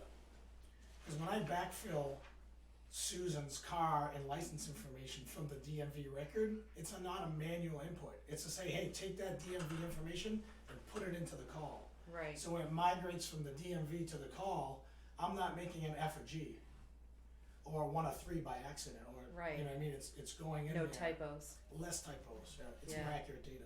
right, You know, and you know, the term is, you know, crap in, crap out, right? Yeah. You put something bad into your database, you gotta get bad stuff out of it. mhm, So, you know, those are a few of the benefits. Okay. Can I just make, go ahead. Go ahead, Mayor. I was just gonna say, we have a similar system that we use through Southwest, which is our CAD system that, right now we're using Firehouse and we're in the process of changing to another company because Firehouse is becoming obsolete. But that's what we get. All of that information gets put into a report number, and then when we go in to finish up the report, all of that information just gets carried over. And it has saved immense amount of time, Yeah. and like you said, the accuracy is a whole lot better than, cause we used to have to enter things by hand and, Yeah. it comes with our dispatch, but I can definitely see the benefits of it. Yeah, this isn't a one-step process, it's a couple-step process. I mean, we have to, if we get this software implemented, then we need to work with our dispatch to make sure that, or the next step would be make sure that we can go live. Mhm. But I can't get there without doing this step, Yeah. right? So the first step is, hey, can we acquire the software? Can we get it up and running in the PD? And then the next step is meshing with dispatch and saying, what is it gonna take to make us now work live? But I can't do that without having this. So that conversation is not worth having until I can get I had to have the first piece. Which your dispatch probably works with, you know, like that live element already, I'd imagine. They do and they don't. They Okay. don't play. They don't play nice in the sandbox? He's trying to be politically yeah. correct. They do and they don't. We'll leave it that way. I don't. Yeah, I'm not gonna. But So my that, so I that adds just a wanna. question to this whole thing. What's the good of having all this upgraded software if you're not certain that, like, the primary point would be to have dispatch working well with it? Like, if you're unsure about that, it does us no good. Well, I think the software is still light years ahead, even at its basic level, than what we're using. There's a lot of stuff that happens internally of migration of data, property tracking. It has a built-in place for employee records, training records, time cards. I mean, the software is very, very in depth. It's still 100% better than what we're using, and I think it's a necessary upgrade. Now, like I said, I can't get to the other steps without having this. Part of the process is I've been in communication with another dispatch center that is willing to work with us to make that live part, Okay. right? If one is not. I don't have a commitment from either one because, you know, we haven't sat down and talked money, you know, what it costs for dispatch service, but I've had those conversations because this is my goal, right? As the leader of the department, what are the steps I need to make to get where I wanna be? Get the agency where it needs to be more proficient.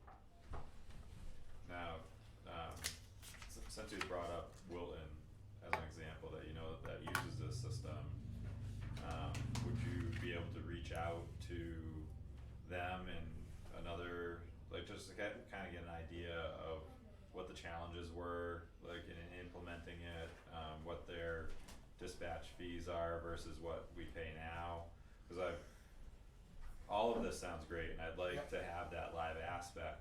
But then if next year, like currently, our expenses are only $10,000 a year, which I know they're not, like that's lower, but if it jumps up to 20, you know, you use that as 50 to 100, it's big jumps. Yep. You know, so I'd hate to blindly, you know, like go into like what that projected cost is. Yeah, I mean, you know, the reality is it's not gonna get any cheaper than it is today. I know that. Yeah. Our cost with dispatch at Hillsborough County Sheriff's Office has been, I would call it very affordable for a long time. Again, you get what you pay for. And hence why we brought this topic up in the past, that we've had other conversations where we would like to change. But one of the hurdles has been, well, we don't wanna pay anymore. And that's what we've been faced with. And that's fine for somebody, you know, that's not a police officer and not on the road doing the job. Yep. But when we're on the road doing the job and things are falling through the cracks and you know, our officers aren't necessarily being accounted for from the dispatch aspect, I have a problem with that. And again, it's a goal to move in a better direction. Well, and I can agree with that. It's just, you know, as we sit right now, the police department's one of, if not like the largest budget for the town. And if there's gonna be a considerable jump in that, I think it would be best for all of us to understand what that, like what those additional costs are. So that's where, you know, knowing those numbers is important. You know, instead of just saying, look, we need more. Like, I understand that, and I believe, you know, we feel the same way, but just knowing what it is instead of don't worry about it, it's gonna be more. No, I think it's a valid question, and I can work on getting some realistic figures. But I think either way, the software change is still better than what we're using. Either way. Again, my end goal would to get to that point where I call it live, and that would be my ultimate goal. And that's why I'm trying to put things into place. But I'll work on some figures for you. Yeah, and if you could, like, the sooner the better, cause like I opened up with, I'd like to start approving some of these funds, you know, at next week's meeting, so, alright, Jim, You said something that threw me off, that you had 2 line items, that you didn't have to do them both, but if you don't, aren't you gonna carry a subscription cost for both the legacy as well as the new system? So I think you might carry, a single licensing fee, For both the legacy as well as the new? correct? Right. Now, to help you, doesn't IMC accept the cellular and other GPS location data that's gonna be required by federal law as of January 2022 under Ray Baum's Act? So I'm not aren't you setting yourself up for that federal legislation that we just passed in January 2022? I think the simplest answer would be yes. I know, Chief. Yeah. I do public safety comms for the Department of Defense, so I Right. kinda know this shit.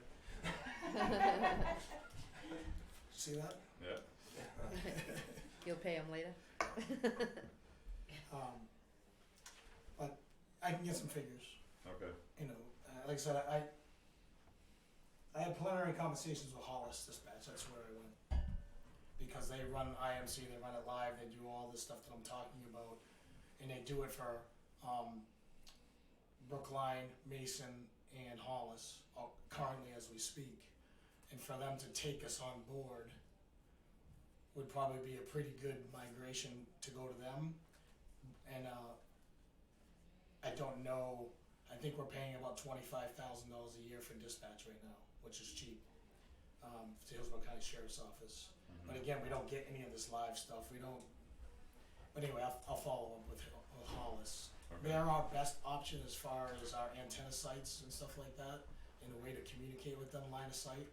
yeah, In speaking with,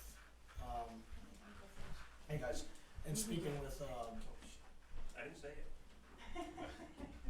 and speaking with, Cellular Communications, who takes care of our towers. This is a conversation that's come up a few times, and, you know, the line of sight between tower locations in this geographical area works out pretty well. okay, With like you're literally taking some antennas and going like this, mhm, you know what I mean, versus something more major. okay. Yeah. Is there anything else that you wanted to kind of take a minute to speak on? Yeah, and just, we, you know, as Ms. Deaton had said, the data conversion is another piece, it's a one-time thing. There's no licensing fee or anything, it's just a data conversion. Okay. That's the item, 1A. I did follow up with them to find out if we could do a minimum data conversion, and they're like, no, it's it's all or nothing, and that's the price. Yeah, So I got that answer yesterday. okay.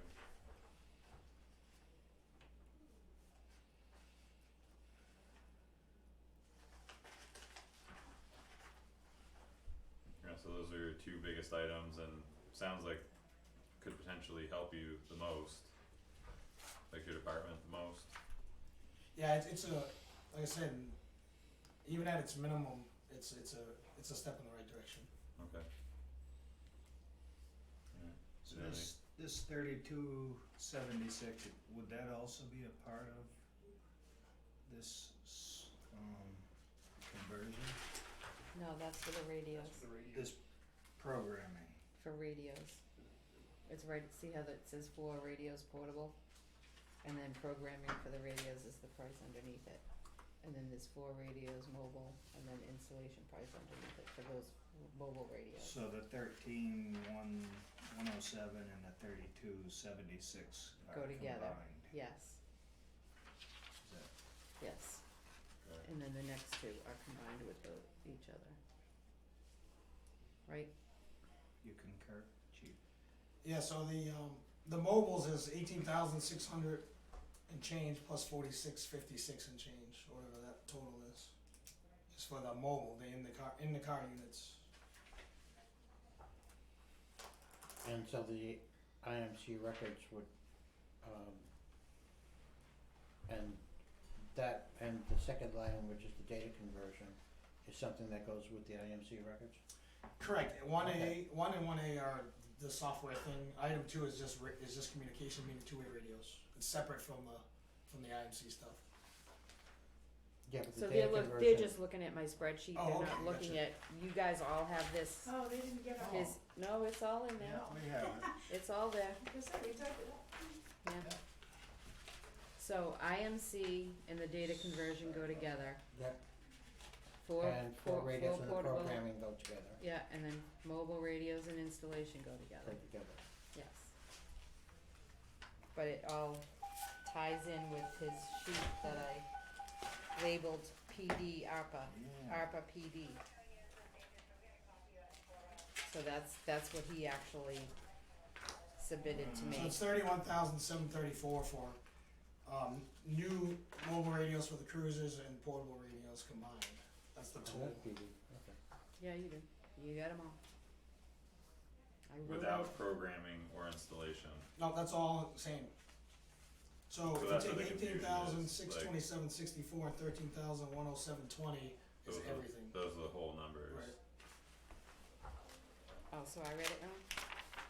So just before, like on her sheet, if you just take a look how she had laid it out, we should in essence cross off the programming, cause that's not an ad for the installation.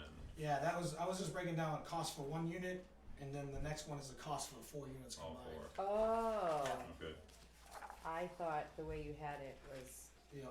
installation, parts and installation was that. No, so And yeah, then you it's have to like minus that out. Okay, never Yeah. mind, take those out, mhm, take the programming line out and take the installation line out, This comes to 31,734 okay, okay. for 4 mobiles and 4 portables. I understood it wrong, I apologize.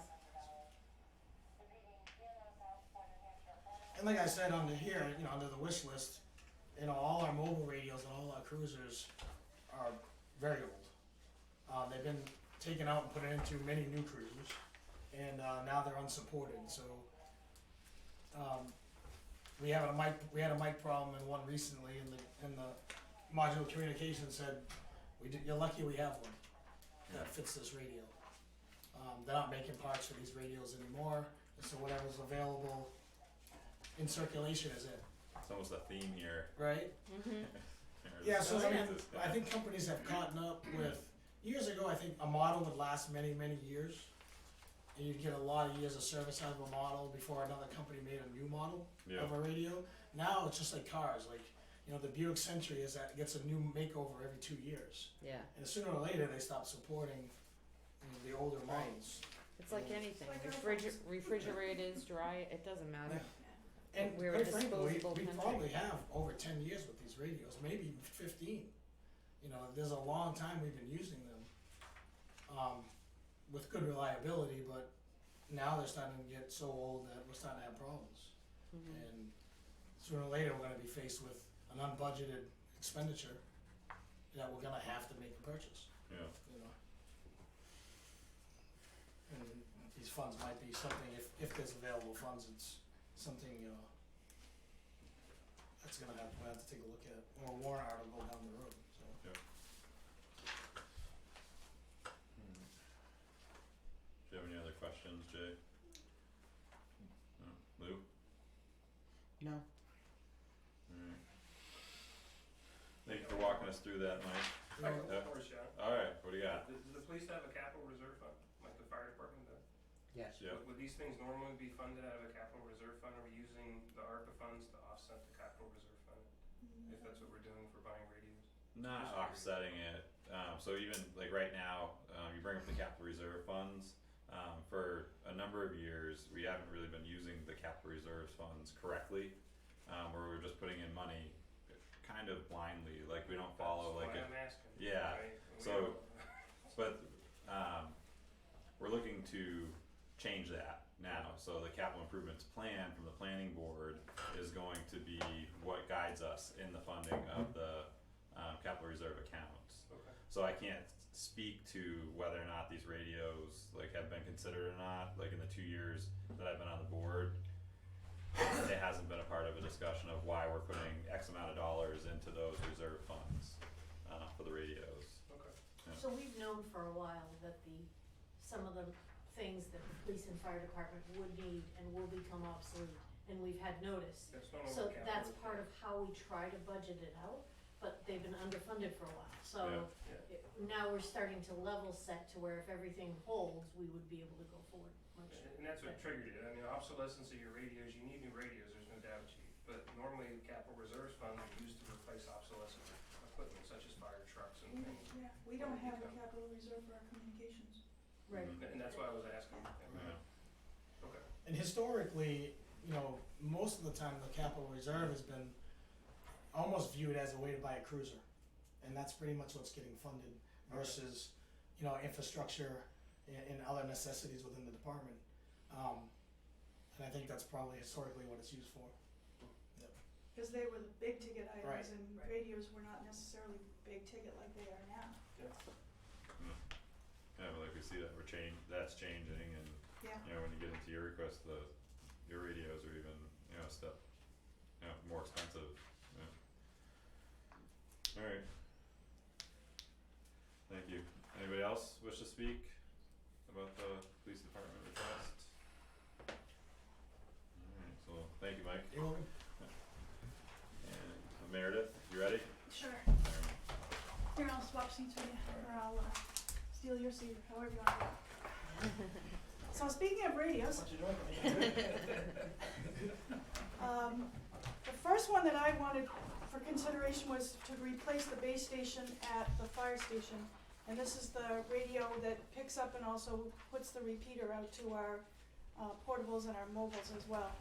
Our base station that we originally had died 6 years ago, and we now currently have a base station that's on loan from Dispatch. To put a caveat into all of this, we have applied for an AFG grant to replace all of our radios and the base station at $196,000. We have not heard on that. I don't know when we will hear on it. But in the process of what we're doing now is looking to move to start responding to some of the medical calls in town in order to assist Sauhegan Valley Ambulance. In that process of looking at that whole procedure, we need to put a second set of tones into our pagers in order to be able to just get just the rescue on the road as opposed to the rescue and the whole fire department. So it may be 8 people as opposed to 22 people. So in looking at all of that, the repeater came up.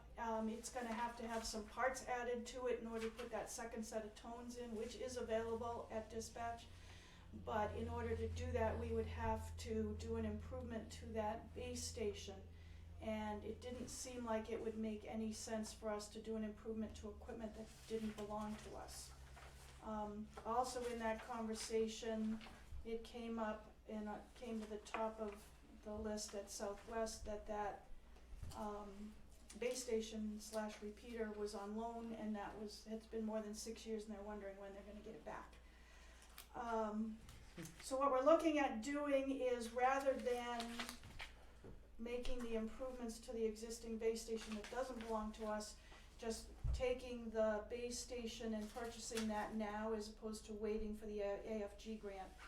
And the cost on it with the power supply is $11,000 and change, and then it's $2,000 to install it, program it, and then that will give us the capabilities to put that second set of tones into our pagers for the rescue to respond to medical calls.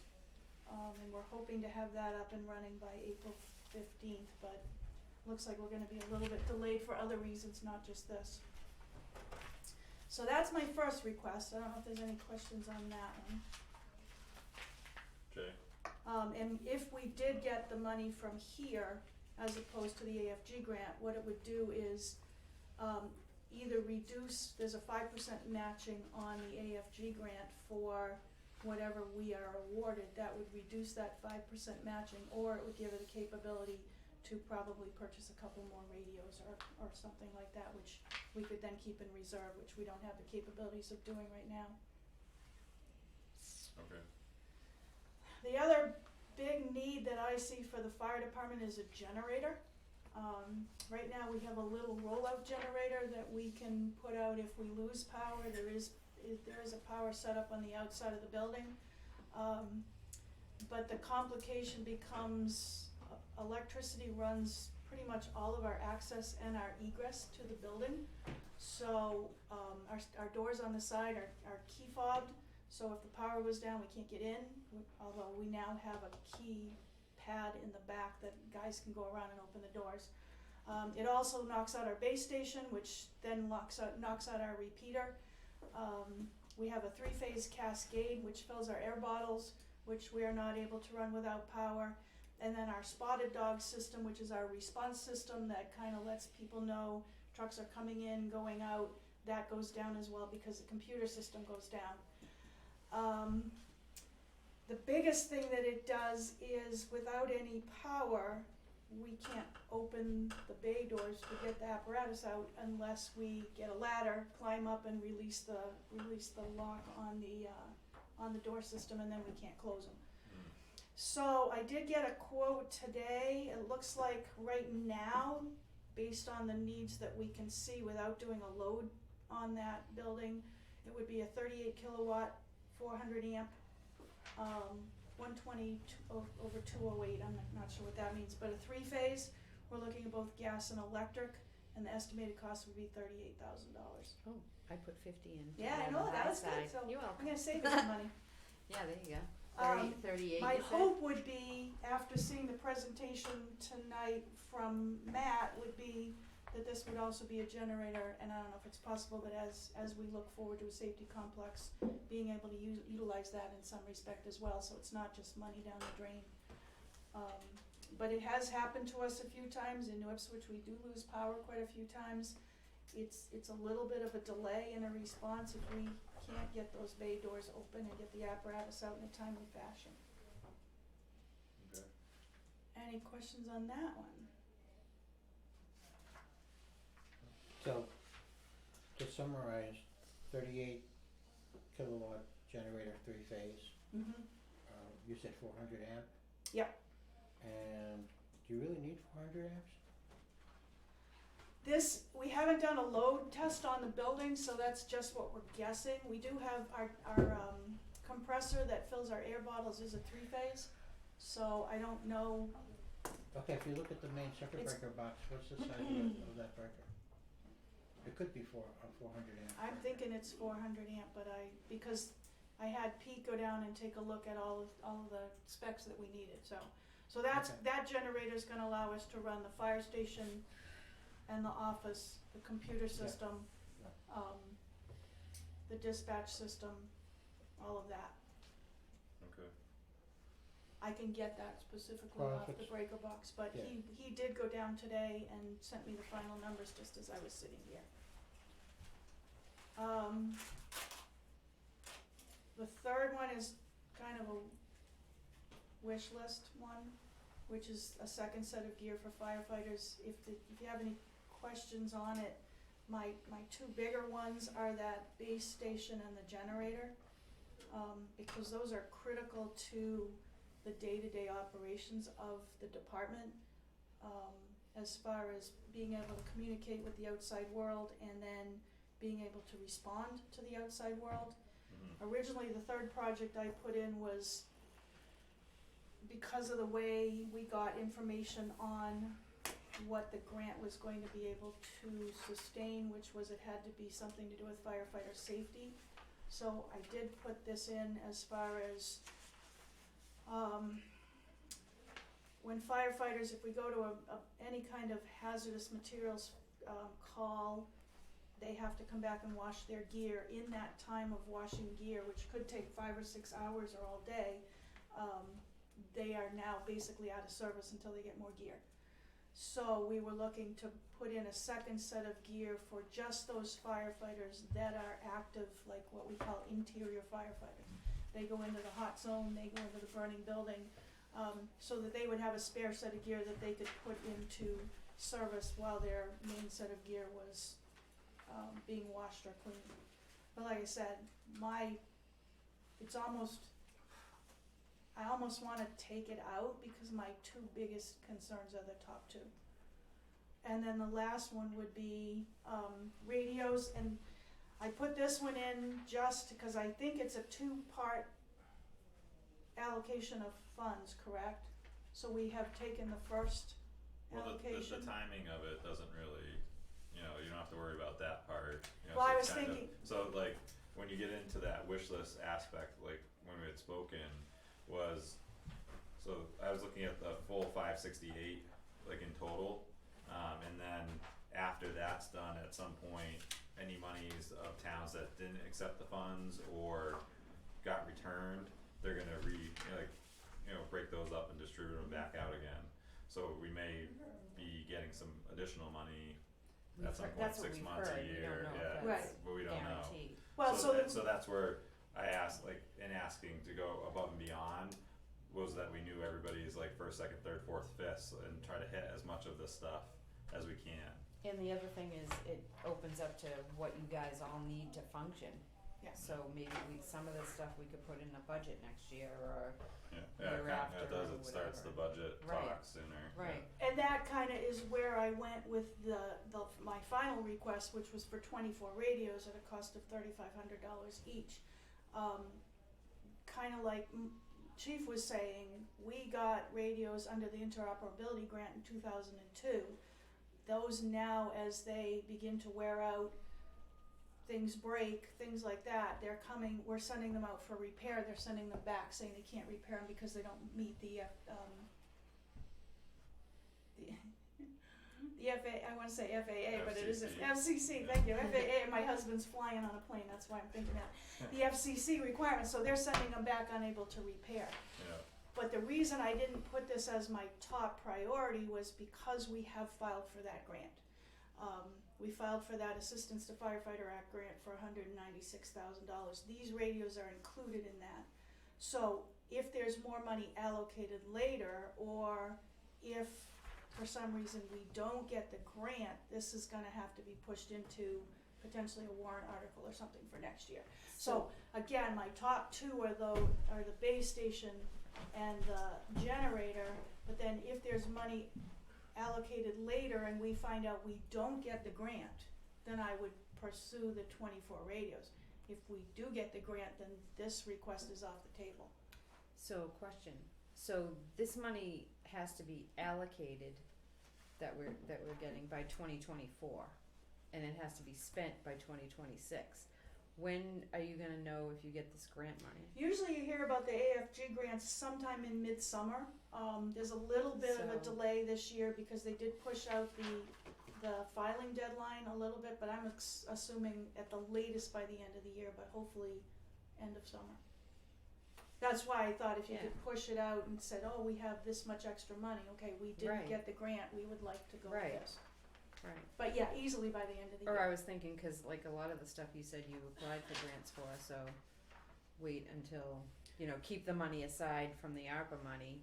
I would say with But- as regards to the base station, we should move forward with that if possible, as ASAP. soon as possible, just because of that link to the medical response that we're gonna be doing in Right. order to assist the ambulance. But then, that would then be, if we did get the AFG grant, that would then be deducted from, we wouldn't have to spend that money, or potentially could spend it Right. on additional radios if we got the Right. federal grant. okay. Sweet. That's it. Any question? Yes, Mr. Romerl. So just to confirm, all the different radio systems we have interoperate between all our different agencies in town? Yes, the short answer is yes, cause we can, as we start to upgrade our radios, we can interact with the PD on their frequency, we can interact with Sauhegan Valley, it's a frequency change, but yes, we've started to replace our mobile radios and our portable radios, we can put their frequency into our radios. So in my vehicle right now, I can switch to Hillsborough County and talk to the PD, and they can monitor our frequency as well. And how about our little box downstairs, the emergency management group? That I don't, We have their frequency on the radios. Okay. yes, the local Right. town frequency. Local town That's- frequency. Most of the newer radios, as you know, they have multiple banks, and each bank can hold up to 24 frequencies. So you really expand your capability to talk to, theoretically, the the whole south of New Hampshire, if you wanted to program enough. It's whether you have the capabilities to reach them. Yeah. Um, In theory, the concept was, we got radios with 4, 5, 6 banks in them, and there was one bank that is dedicated to our local, so I've got ambulance, police, the EMD, all of those are in that one bank.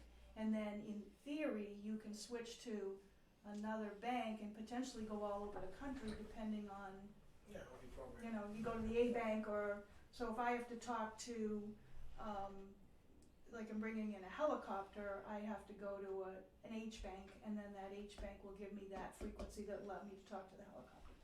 Okay, good. Yeah, I just wouldn't wanna be spending a bunch of money here, Yeah. spending a bunch of money here, and say, oh, well, we didn't think about it, they should talk to you. Yeah, Sounds like the technology's moved beyond that. Yeah, currently, you know, and that came I out have of the fire 2002. frequency, she has my frequency, and I can talk to fire personnel, I can talk to the highway department, I can talk to, fire dispatch, I can talk to Halls PD, Peterborough PD, on and on, if I go to the right channel. Thank you.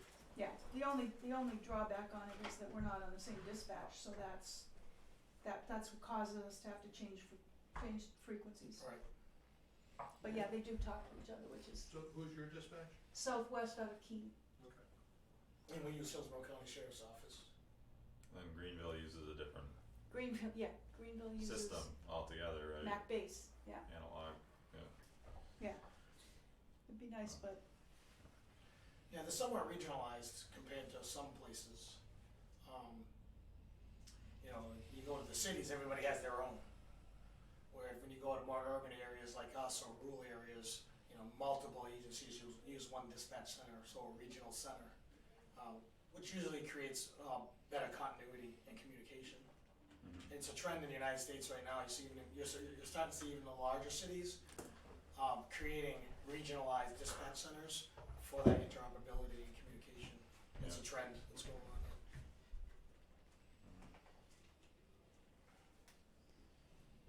Anything? thank Lou? you. Lou, you good? Oh, I'm sorry. Yeah, I'm fine. Alright. I was just thinking of my wish list. Thank you, Meredith. We appreciate at least the fact that you're checking it out and giving us the opportunity for input, so thank you so much for that. You're welcome. Thanks for coming in. So, See you tomorrow at 10. Mr. Romero, since you're halfway out of your seat, No, Mike sent out this. So, I don't know what he was I doing. didn't get the information that I wanted to until press time here, okay. so I have Thank you. a short request to follow on with. It's weird, so I canceled it, and I said to. Thank you, sir. Wow. Good to know we're not canceled. No, not canceled. Required Be to use ready the hot to- seat? It's not required. Could but I gotta sit interrupt there for now. 1 second? Sure enough. You wanna sign this? Oh, jeez. It's just the first one, and it's under the old system, but I just assume get it off the plate. Good evening, Bye, gentlemen. guys.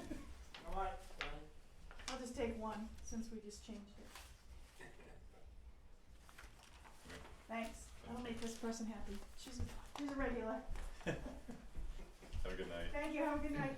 I'm sorry, I couldn't find as many zeros to put behind my request as everybody else did. There is some zeros here that I keep in mind as we're discussing this free money. There's a real-time clock. You keep bringing it up, but Oh, yeah. whether I we do. spend it or not, it's I gonna do. It's keep already, going it's up. already in Yeah. that number. I bring it up. It's already factored in. So, I will continue bringing it up, so bear with me. go So- for We it. still love you.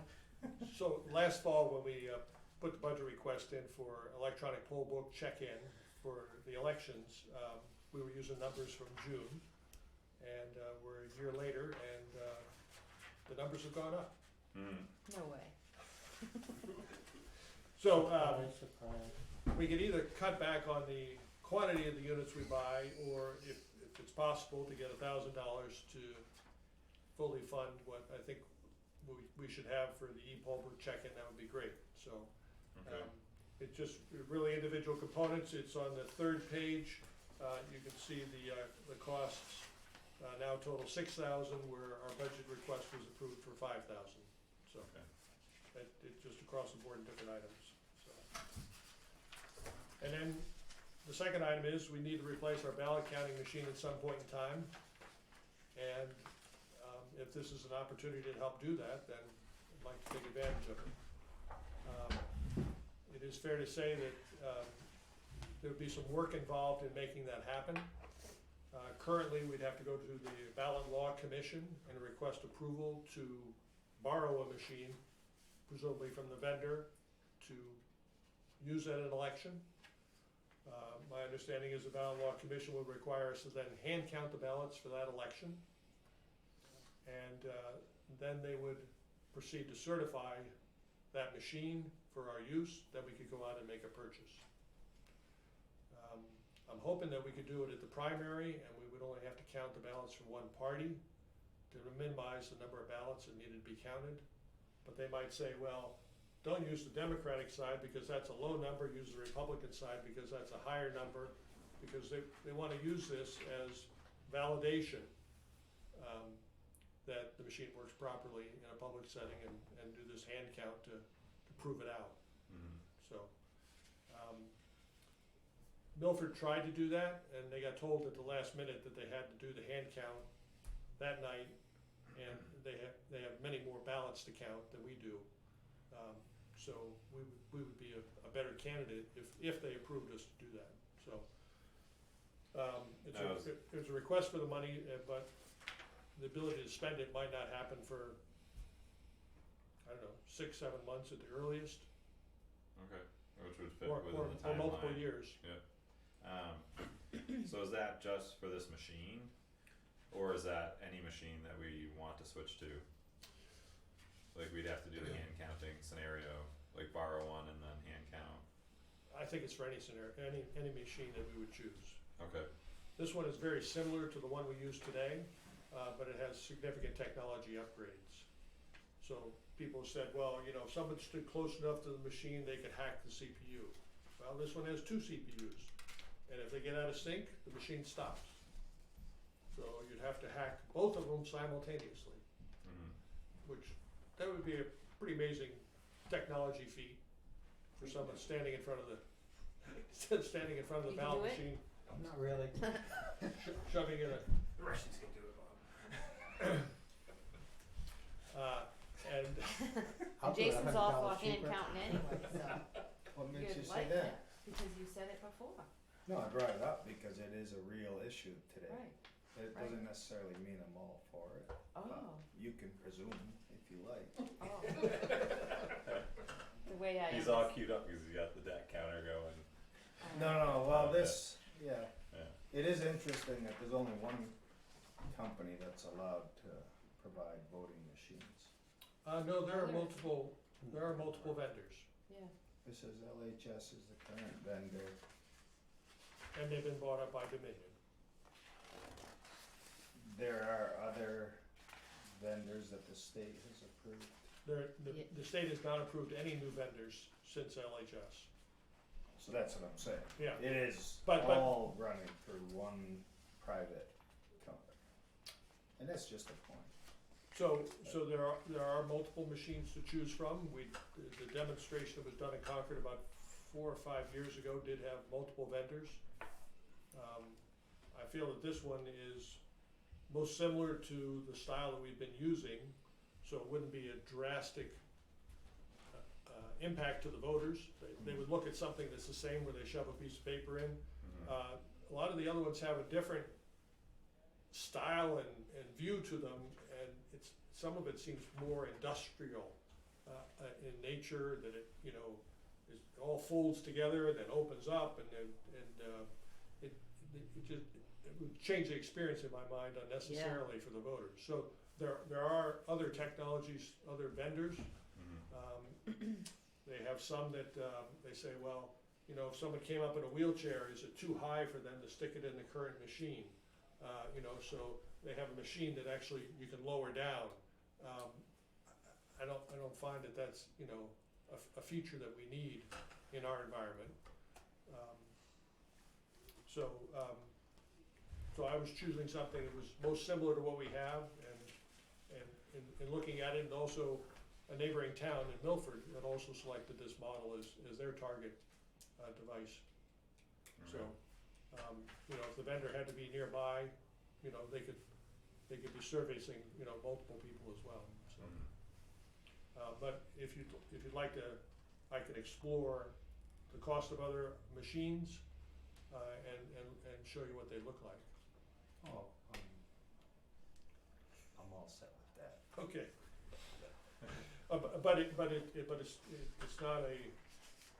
It's not a monopoly in the As country. far as the machine itself. Yeah, I mean, there are multiple vendors selling to multiple states. Yeah, so, like, are there any other manufacturers besides the Dominion Yes. Yeah, there's at least 3 or 4 others. that haven't been bought by Dominion though? Yes, Okay, that's correct. yeah. Yeah, when I went to the town clerk, conference up in, North Conway, they had a bunch of different brands, companies, different styles of machine. One of them looked like a cooler. It was really weird looking. So, one of the requirements is the Ballot Law Commission has a set of requirements, and the machines have to meet those requirements.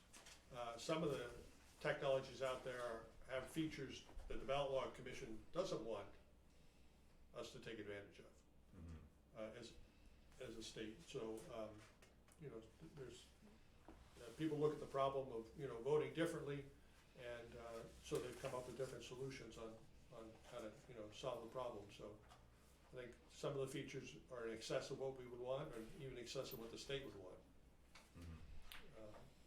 But, you know, the Ballot Law Commission moves in a mysterious manner and slowly.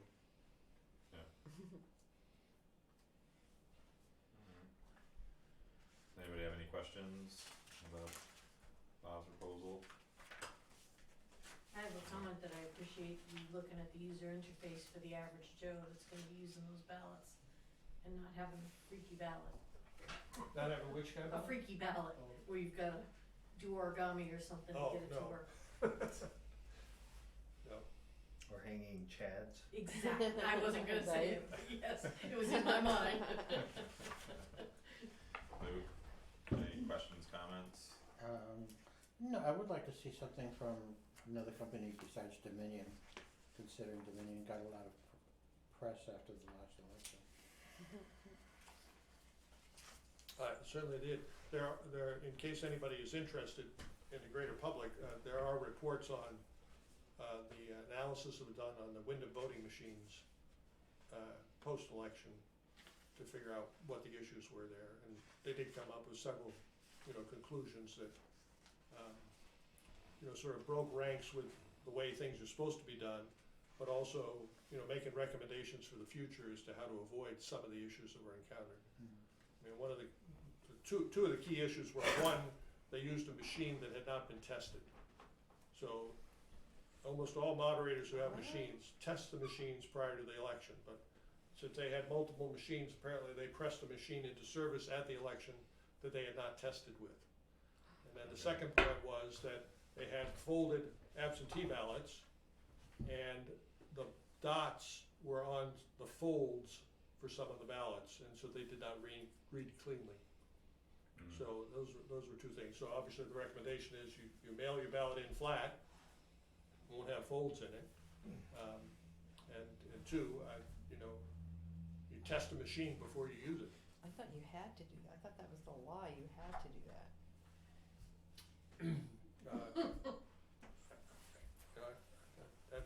That's the way we do things here. Okay. We test the backup card, and then we put in the primary card, and then we test the primary card. Right. And if we have problems, we start over. Alright, thank you, sir. Not a problem. Thank you. Thank you, Bob. D. Am I the last one? Yeah. Last one stand? Unless No. somebody else. What's that? What about me? No, Town office needs I can money. speak with D first. No, I know. She said, "Am I the last one?" Oh. And you said, "Yeah," and I'm like, "No." Oh, I'll be in the I'll be general, I'll be Oh. after you with my wish list. So I put in the wish list for a full master plan.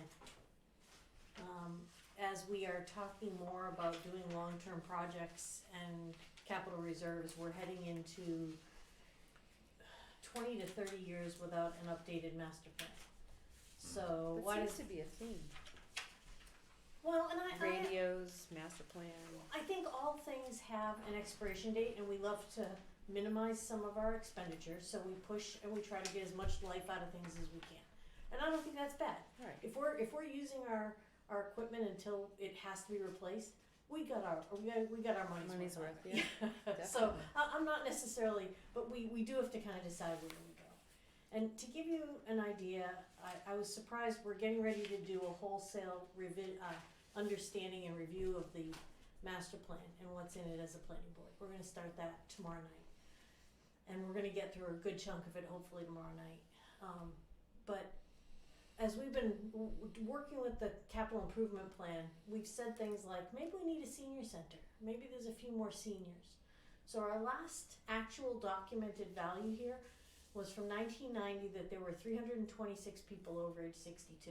And I was thinking, there's got to be more than that now. Mm-hmm. Well, sure enough, there's over 700, which I still think is a little low, but that's what the official documentation is. So the good news is, waiting this long, things have gotten a little bit more efficient in how we do master plans. So what should have been a $20,000 to $50,000 range is now $25,000 for a master plan. So the planning board would have to engage, and the steps would be that we would understand the plan, get real familiar with it.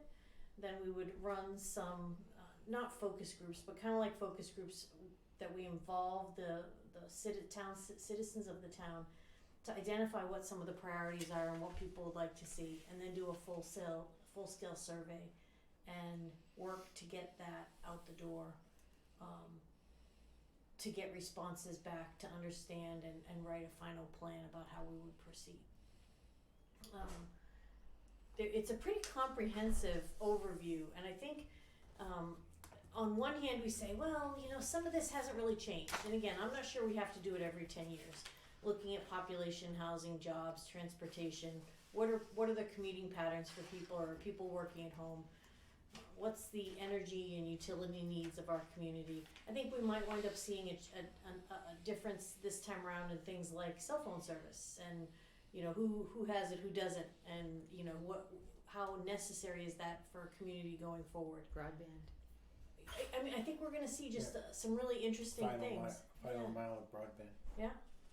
So is it time? I think it's time, because we've been piecemealing. The base plan is 30 years old. The most recent stuff is 10 to 20 years old. So that's why I'm going to propose, if we have a chance to do this, instead of hoping that we can get through several piecemeal years, if we can do it all and just commit to it, I think the planning board's in a good place. If we didn't have a whole lot on our plate, so we carved out a whole night, and we're going to do an extended meeting time to get a good understanding of the base document. And if we don't see a lot of development this year, I think it could go either way. There could be a whole lot of development, or there's talk about a bubble where the costs are too high and the prices can't be sustained. We'll carve out time through the year to do this, and I think Does Southwest help with that? Southwest helped us with our original one. The flavor from some of the folks that have been working on the planning board is, maybe we want to go around that. There's a person that a lot of folks like, and that's who helped me with the estimates. She says she's really busy, and there's somebody closer to us that might be a good fit as well. Okay. And I'm not sure if it might even be, who's the person that helped when Jen came on board? Oh, Carol Ogilvy. Yeah, it might be her. I'm not sure. I haven't heard from the person yet. But Tamara,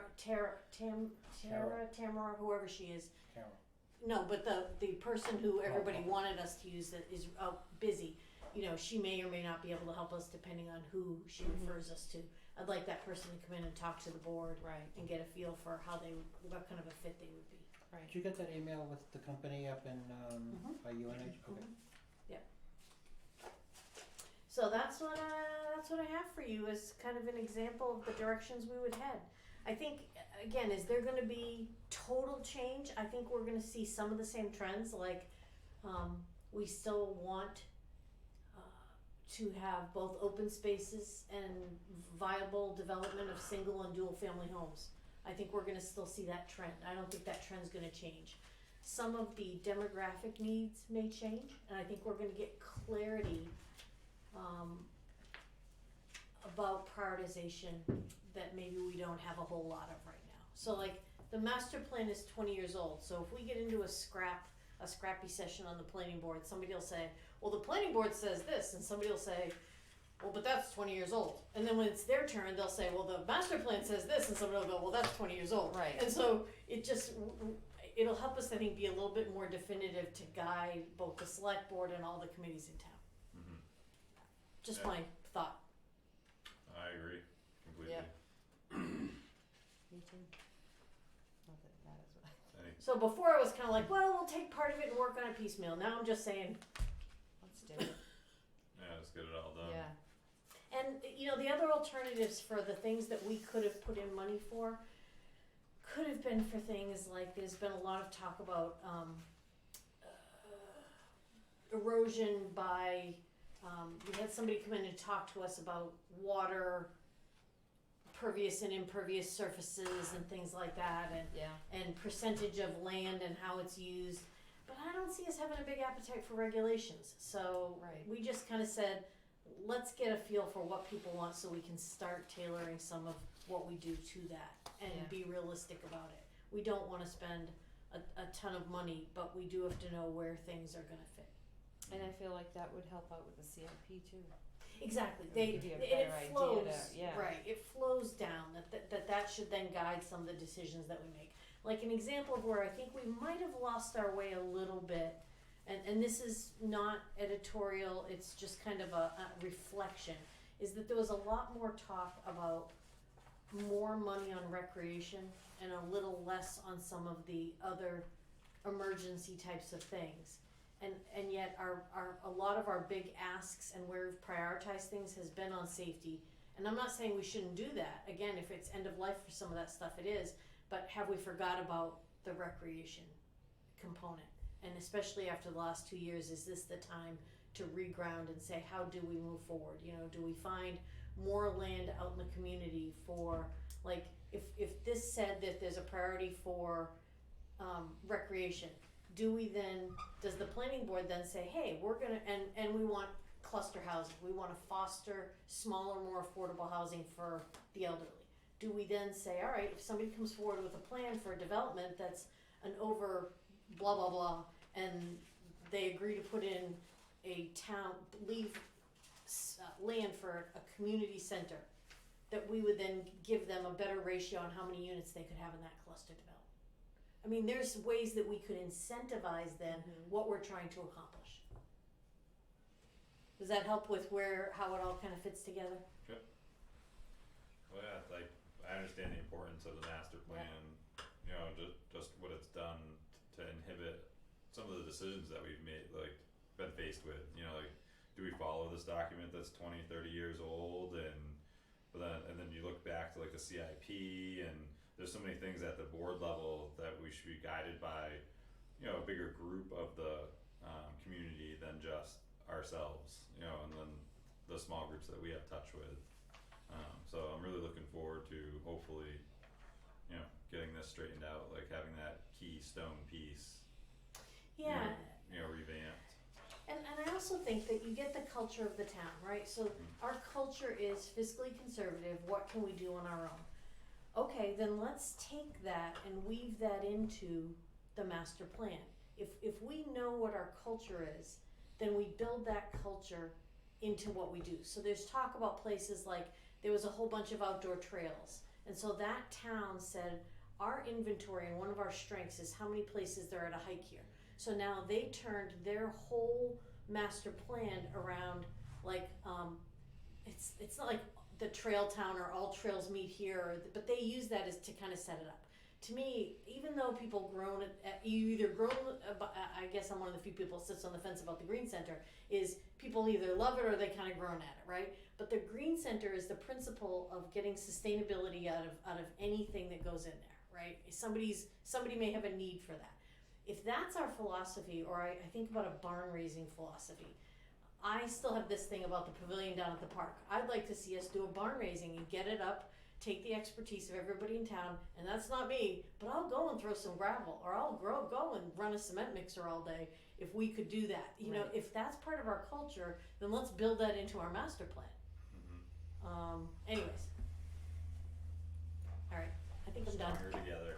Yeah, exactly. Yeah. So, my idea was that if we get to the point where we could do this, we could do like a speed dating thing with picnic tables down at the park, and take each of the group areas and have people, like somebody collect ideas and everybody rotates through the park. 150 people could rotate through, you know, picnic tables in a round, and part of that came from Sean, but you know, I'll take it and run with it, you know, is how do we get more people involved Right. and start, it's gonna be a progressive process. Yeah. And I think that fits with some of the other stuff that the town has to work on, so anyways. And I do have to get you in contact, there's a couple other people that are interested in helping, like with that roundtable aspect, that are strong at leading big groups too, so. There's support. Well, and I think we take what, again, who are we and what are our strengths? I think that's gonna be part of what we look at, and, we don't just wanna spend money for the sake of spending money, so how do we then, Right. okay, Yeah. then let's, maybe our answer is, you know, stronger together, or whatever it becomes, you know. Yeah. Anyways. Alright, Cool, thanks Steve. I'm on the hot seat. Thanks, you. Steve. Teamwork makes the dream work. Well, you just got me sounding like Coach K or something.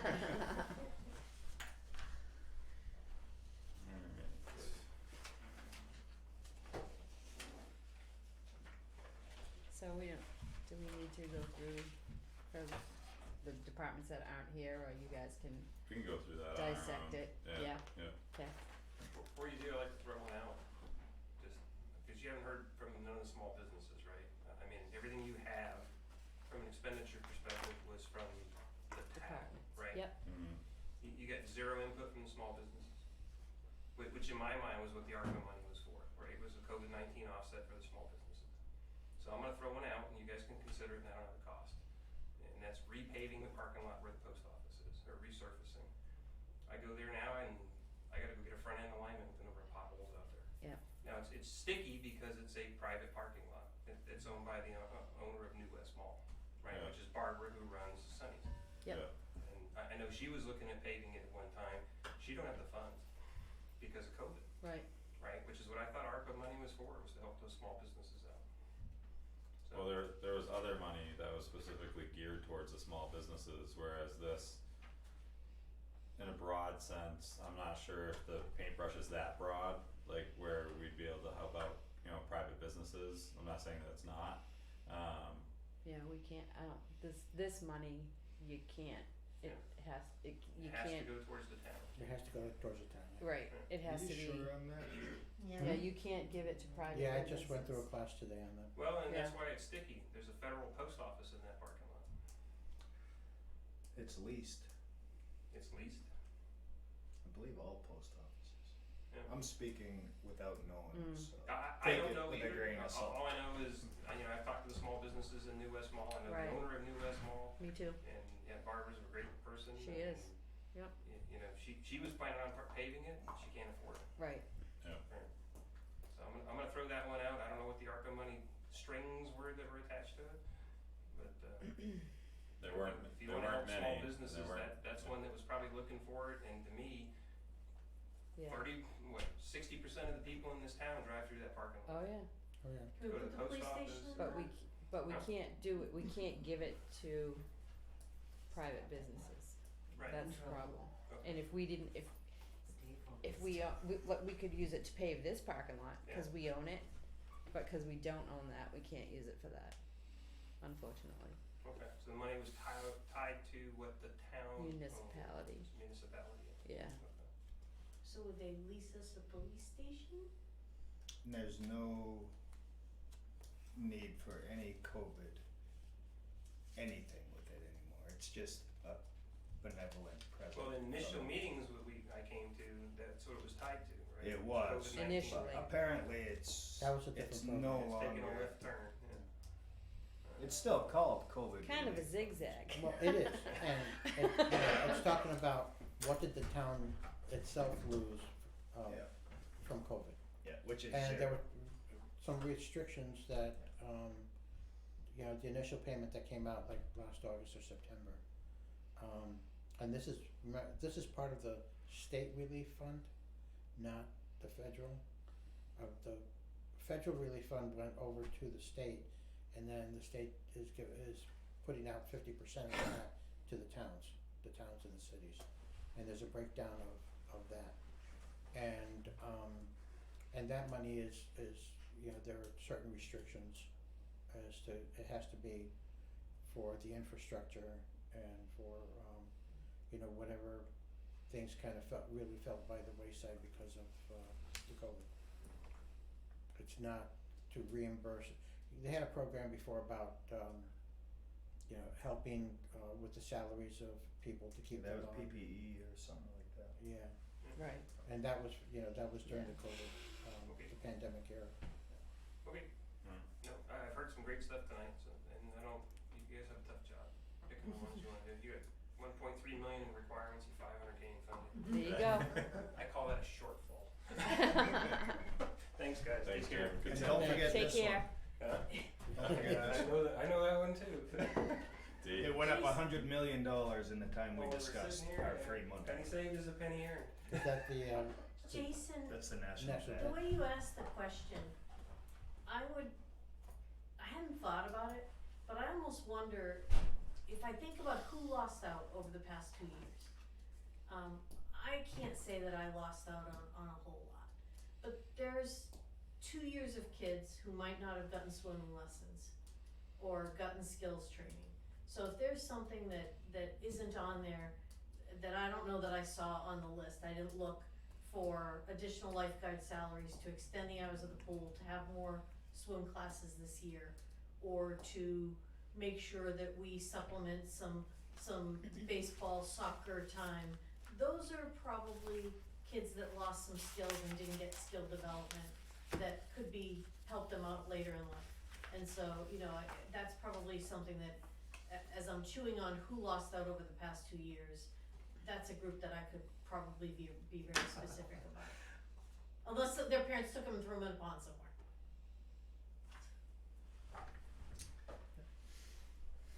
Okay. My mother threw us in the pond, but Yeah. not everybody's parents do. Alright, so, what do you got Huh? for the Well, town office? We can, well, do you wanna go over that, or, oh, I thought you said you can do it on your own. What's that? I Yeah, thought you said we, you can, we can go on our own. Did you wanna, oh, speak specifically to anything, or? no, I think I've kind of talked about it all, accounting software is like huge time saver. It's like streamline all of that stuff in all the department, I've said it at a couple of Okay. different meetings. Building software, same thing.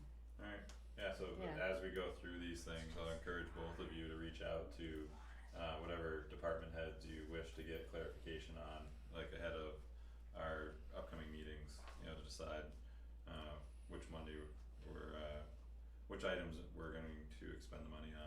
okay, and I'll give you my wish list during that next meeting. Okay. Alright. Did you have anything pressing for old new business for this week? I was hoping we were gonna be a little bit further along at this point, but, Yeah, No, I can wait. okay. The one thing I did have, I think. How do you say we how- should- I can wait? Yeah, I know, I can, but just, I can I kinda don't wait. want it to Yeah. fall by the wayside, and I may have missed it while I was, on vacation. Looking at the debt, The cemetery, is there a date set to meet with the state? no, Is there any talk of it? we were gonna meet sometime in April.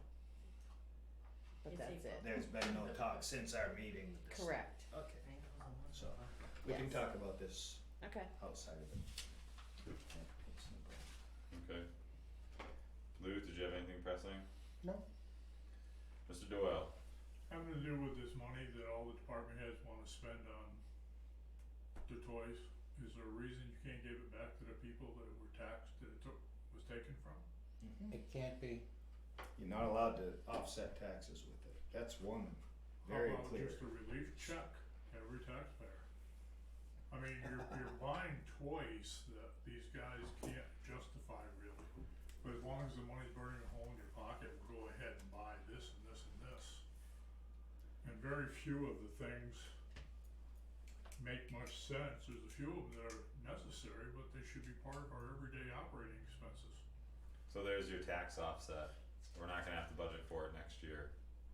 You know, like the radios when they all go, cause they're all like down. So there's just different ways to look at it. You know, we're not gonna have to tax the community like for Okay, these items, so and it's not toys. We can Yeah, assume, how communications much money are we radios. getting altogether, 500,000? 564, Whatever. I think it was. Estimated. So we can assume Estimated. that your budget's gonna drop about 560 next year. No, these are all Sounds things good. that over the past 20 years should have been included in the budget but haven't been. Now, because of you guys mismanaging and not having any kind of plan for, we don't have a capital reserves plan, a capital improvements plan. We don't have a plan for police department, fire department, or anything like that. We don't have anything that comes up in any kind of plan. Now that all of a sudden you got a chunk of money, and if I recall, the highway department needs a new kitchen. That's part of COVID relief. No, it was just a wish It's list. just all part of It's a wish COVID list. relief. That's Right. just it. It's Yeah. just a bunch of things that as long as we got money, I'll get. The highway department also No, wants a it trailer. that wasn't it. The highway department wants a trailer. And when I got the list from you, I was shocked at how many trailers we have. I was shocked that our police department has 5 police cars. And I was shocked that our capital improvements plan has no plans for any of the dump trucks or anything to be replaced. And at the end of this cycle, 2029, you will have over $1 million in a capital reserve for the highway department. The highway department has been scheduled out for 10 years, and the reserve fund has been set, was requested to be set at that amount. I know it was requested. The problem is that the only thing on the capital reserve plan, for example, for the highway department, is one expenditure in 2022 for a road grader for $300,000. I don't believe You that's have, you have already $451,000 in a capital reserve for the highway department. You spend 300, you're still gonna have 100 left over, and then we're gonna add 95. Your ending balance after purchasing a road grader is going to be $1,006,000. That's not a capital improvements plan, that's just stashing money. Well, We're so putting together $50,000 for a police cruiser every year, but the capital improvement plan only shows 20 correct. for a police cruiser, but we're Correct. putting away $50,000. Correct, one of the cruisers got crashed and totaled out of cycle. So we plan as best we can, but if We- something gets totaled out of cycle, there's not much we can do. Well, we don't need to save enough for a new car every single year. We have 5 cars sitting right now. oh, In Alan, August, we had 1 officer and we're- 5 cars. you're well aware of how disjuncted everything's been and the struggles that we've gone through, at least like over the last couple of years of trying to right that ship. Right now, this board views the master plan and the capital improvements plan as important pieces of information that haven't been taken into account or weighed in on as greatly as they should have been in the past. But that's my opinion. I don't know, I didn't sit in on all those meetings of all those years, but that's what it looks like today. So all of these pieces are coming together now. So I understand your frustration, and I understand that your frustration at me and the board over the last couple of years, cause it seems like it's been stagnant and not much has changed, but there have been changes that have been made, and there are even more changes that are gonna be taking place over just this next year. So I understand your concerns, but it's not gonna stay that way. My We're trying to concern- fix things. Okay. we're trying to fix things that, I know you're trying to fix things, but you're using a plan that's already projecting out 10 years. And there's things that are completely missing off the plan, there's things on the plan that don't belong on the plan. This is a wish list on a capital improvements level. It's not based on much of anything. The master plan that you complain is 20 years old, although it is 20 years old, is the only plan. And in that plan, it starts off with recreation, followed by open space, historical, a number of things, and you get to the end, police and fire aren't even mentioned. And there's even a thing in there that says that the taxpayers are willing to sacrifice police and fire for lower taxes. And yet the number, somehow in the last year, the police department got moved to the top spot in the capital improvements plan. Today we had a presentation on $3.some million complex. When are you gonna get the presentation about rebuilding building 2 with that thing, or downstairs, or the old highway garage? Those never come about because it's already been built in that we will buy a new police station. It's going to be forced down. You're incorrect, and that wasn't the point of having that I know it wasn't the presentation point. tonight, That's so who drafted that. What number, you don't even know how big of a police department or fire department you need. this is I've to asked kick you off from the that beginning. conversation, and it's not my decision, it's not this board's decision, it's the community's decision.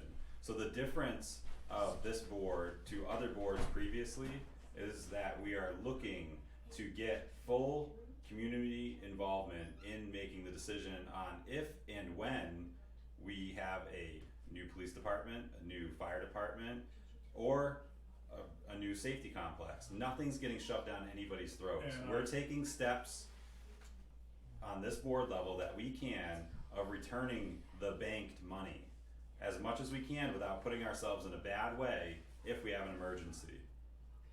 All of these conversations you've been privy to because you come to a lot of the meetings, but your opinion doesn't change, even though you see us returning like money back to the taxpayers and trying to make the most intelligent decision on this fund balance number that just floats around and you can't get an exact number on it. That's why, to me, it was encouraging somewhat to hear that, yes, now we know that we have roughly $90,000 that we can start that offsetting the taxes conversation with next year. And on top of what we had already, we had over budgeted in 2021.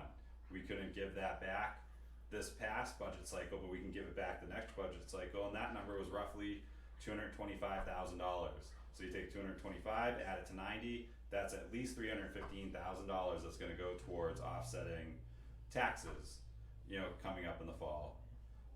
That's where my mind's at, if not more, because I have a stack of, 50 different reports that I have to go through and try to, come up with the most intelligent idea of what that fund balance number is, the cash value of it, and then we can establish a fund balance policy with that cash threshold, that like a known cash threshold. It hasn't been able to be nailed down yet, but that's what we're working towards, and you're aware of that.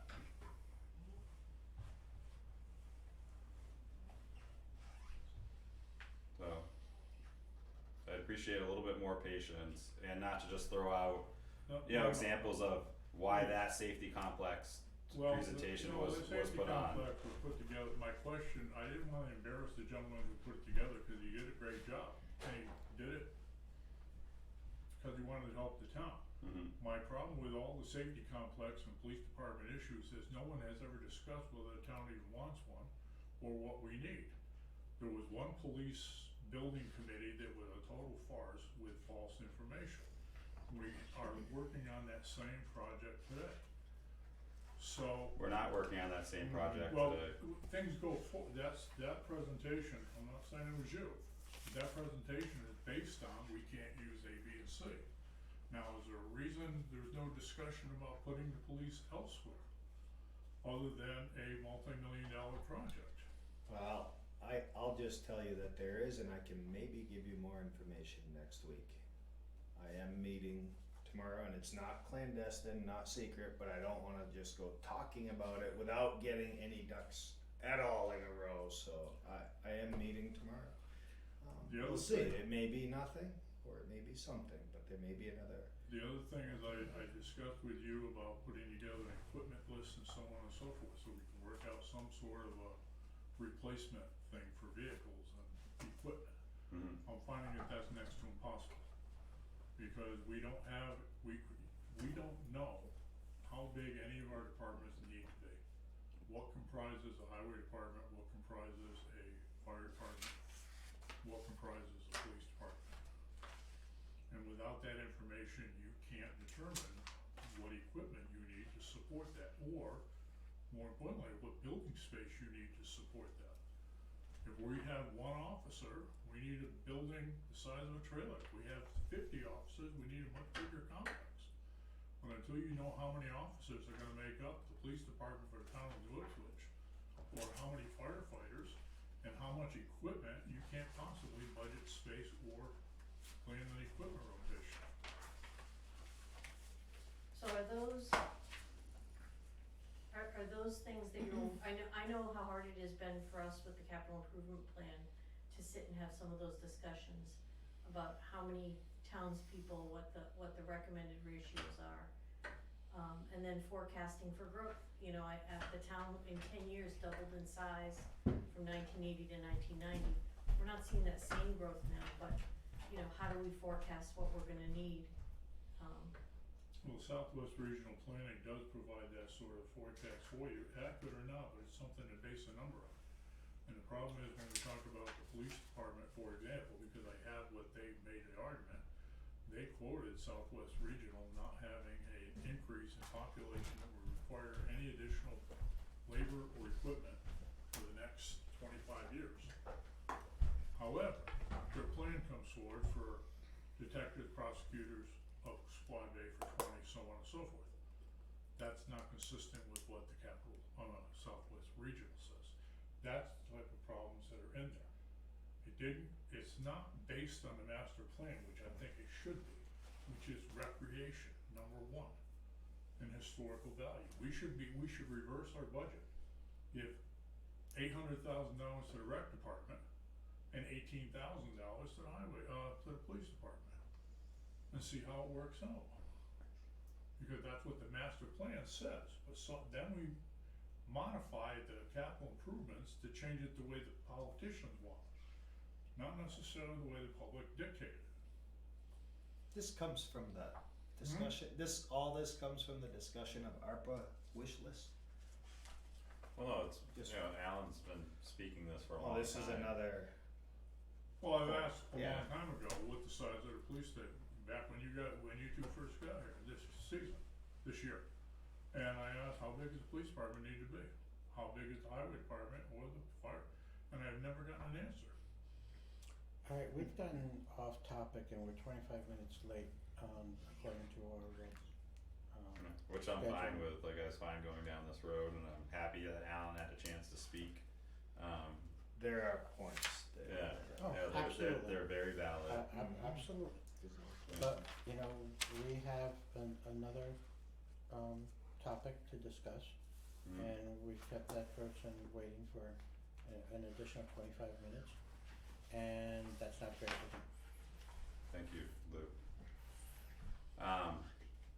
No. So I hope that you see that we're including more people into the discussion, and there are eyes being set on how big do things need to be. You know, I can't give you that answer. I don't know what the answer is. I don't think Jason, you know, can tell you what the answer for that is. 2. Yeah. Matt even said in his presentation that structure was oversized. You know, it was more, he wanted to look a certain way for his presentation at school. And that by no means Well, was. free is a big word. I mean, to have him do that is great. We didn't And have, So as to start, or not to start, but to keep the discussion going, cause it had gone stale. So a bonus that could come out of tonight is that someone saw how big that building was and heard a $3 million price tag and gets all worked up about it and starts asking questions or getting people to engage, because we need engagement going forward with the master plan revamp that's gonna be going on, and we need people to be, to feel like their opinion's gonna be valued, because it is. By this board, the community's opinion will be valued and followed. That's all I can say right now. Alright. Dee, did you have anything else for this evening? I actually do, totally off topic though. Okay, You ready? is it? I'll keep it quick. Alright, I know, I read in the minutes that there was discussion about naming ball fields, or naming fields or something, naming something. I'd like to see the selectmen set a policy for that, and to look at it in a more global thing as far as the whole of the town, and set some guidelines, like, having just been through this process with a large building, and naming rights, as part of fundraising, that they said that those limits, it wouldn't be in perpetuity. There would be a 20-year cap on some of those naming rights, and or terminology regarding if anything ever happened that would bring a negative connotation to the town or to the organization and things like that. And so I'd like to see you guys maybe have a sub group on that potentially, if you're gonna go down this path, or just not do anything that's not permanent, you know what I'm saying? Just something to think about. okay, I didn't know how much you guys were thinking about that as far as going beyond this one instance. And there's times where I know that we've done things that have been one instance, like the radio control airplane club, that seems to nobody's heard any bad things, so it's worked out just fine. Well, nothing has. Oh, they didn't do Let me anything? restart that. Nothing has happened with that. It was left Okay. in their hands, and it hasn't. Well, but I guess that's why there was nothing negative, but, anyways, I just think that it's worth branching out and trying things. I just want to give a little bit of guidance that, I think it might need a little intentionality. okay, That's it. thank you. Could be a great source of fundraising, don't Yeah. get me wrong. No, I know, yeah, and it was only for that one field, and I don't think 20 years was specifically spoken of, like as a cap, but we didn't set any type of limitations or anything in that discussion, so. There was no decisions really made Yeah. at all. It was just an ask. Yeah. Yeah. So, that was a good guidance, thank you. You're welcome. I think that means I should get out of Dodge, so I'm heading out. Nope. With that, I'd like to enter into non-public session under RSA 91A3, Section 2.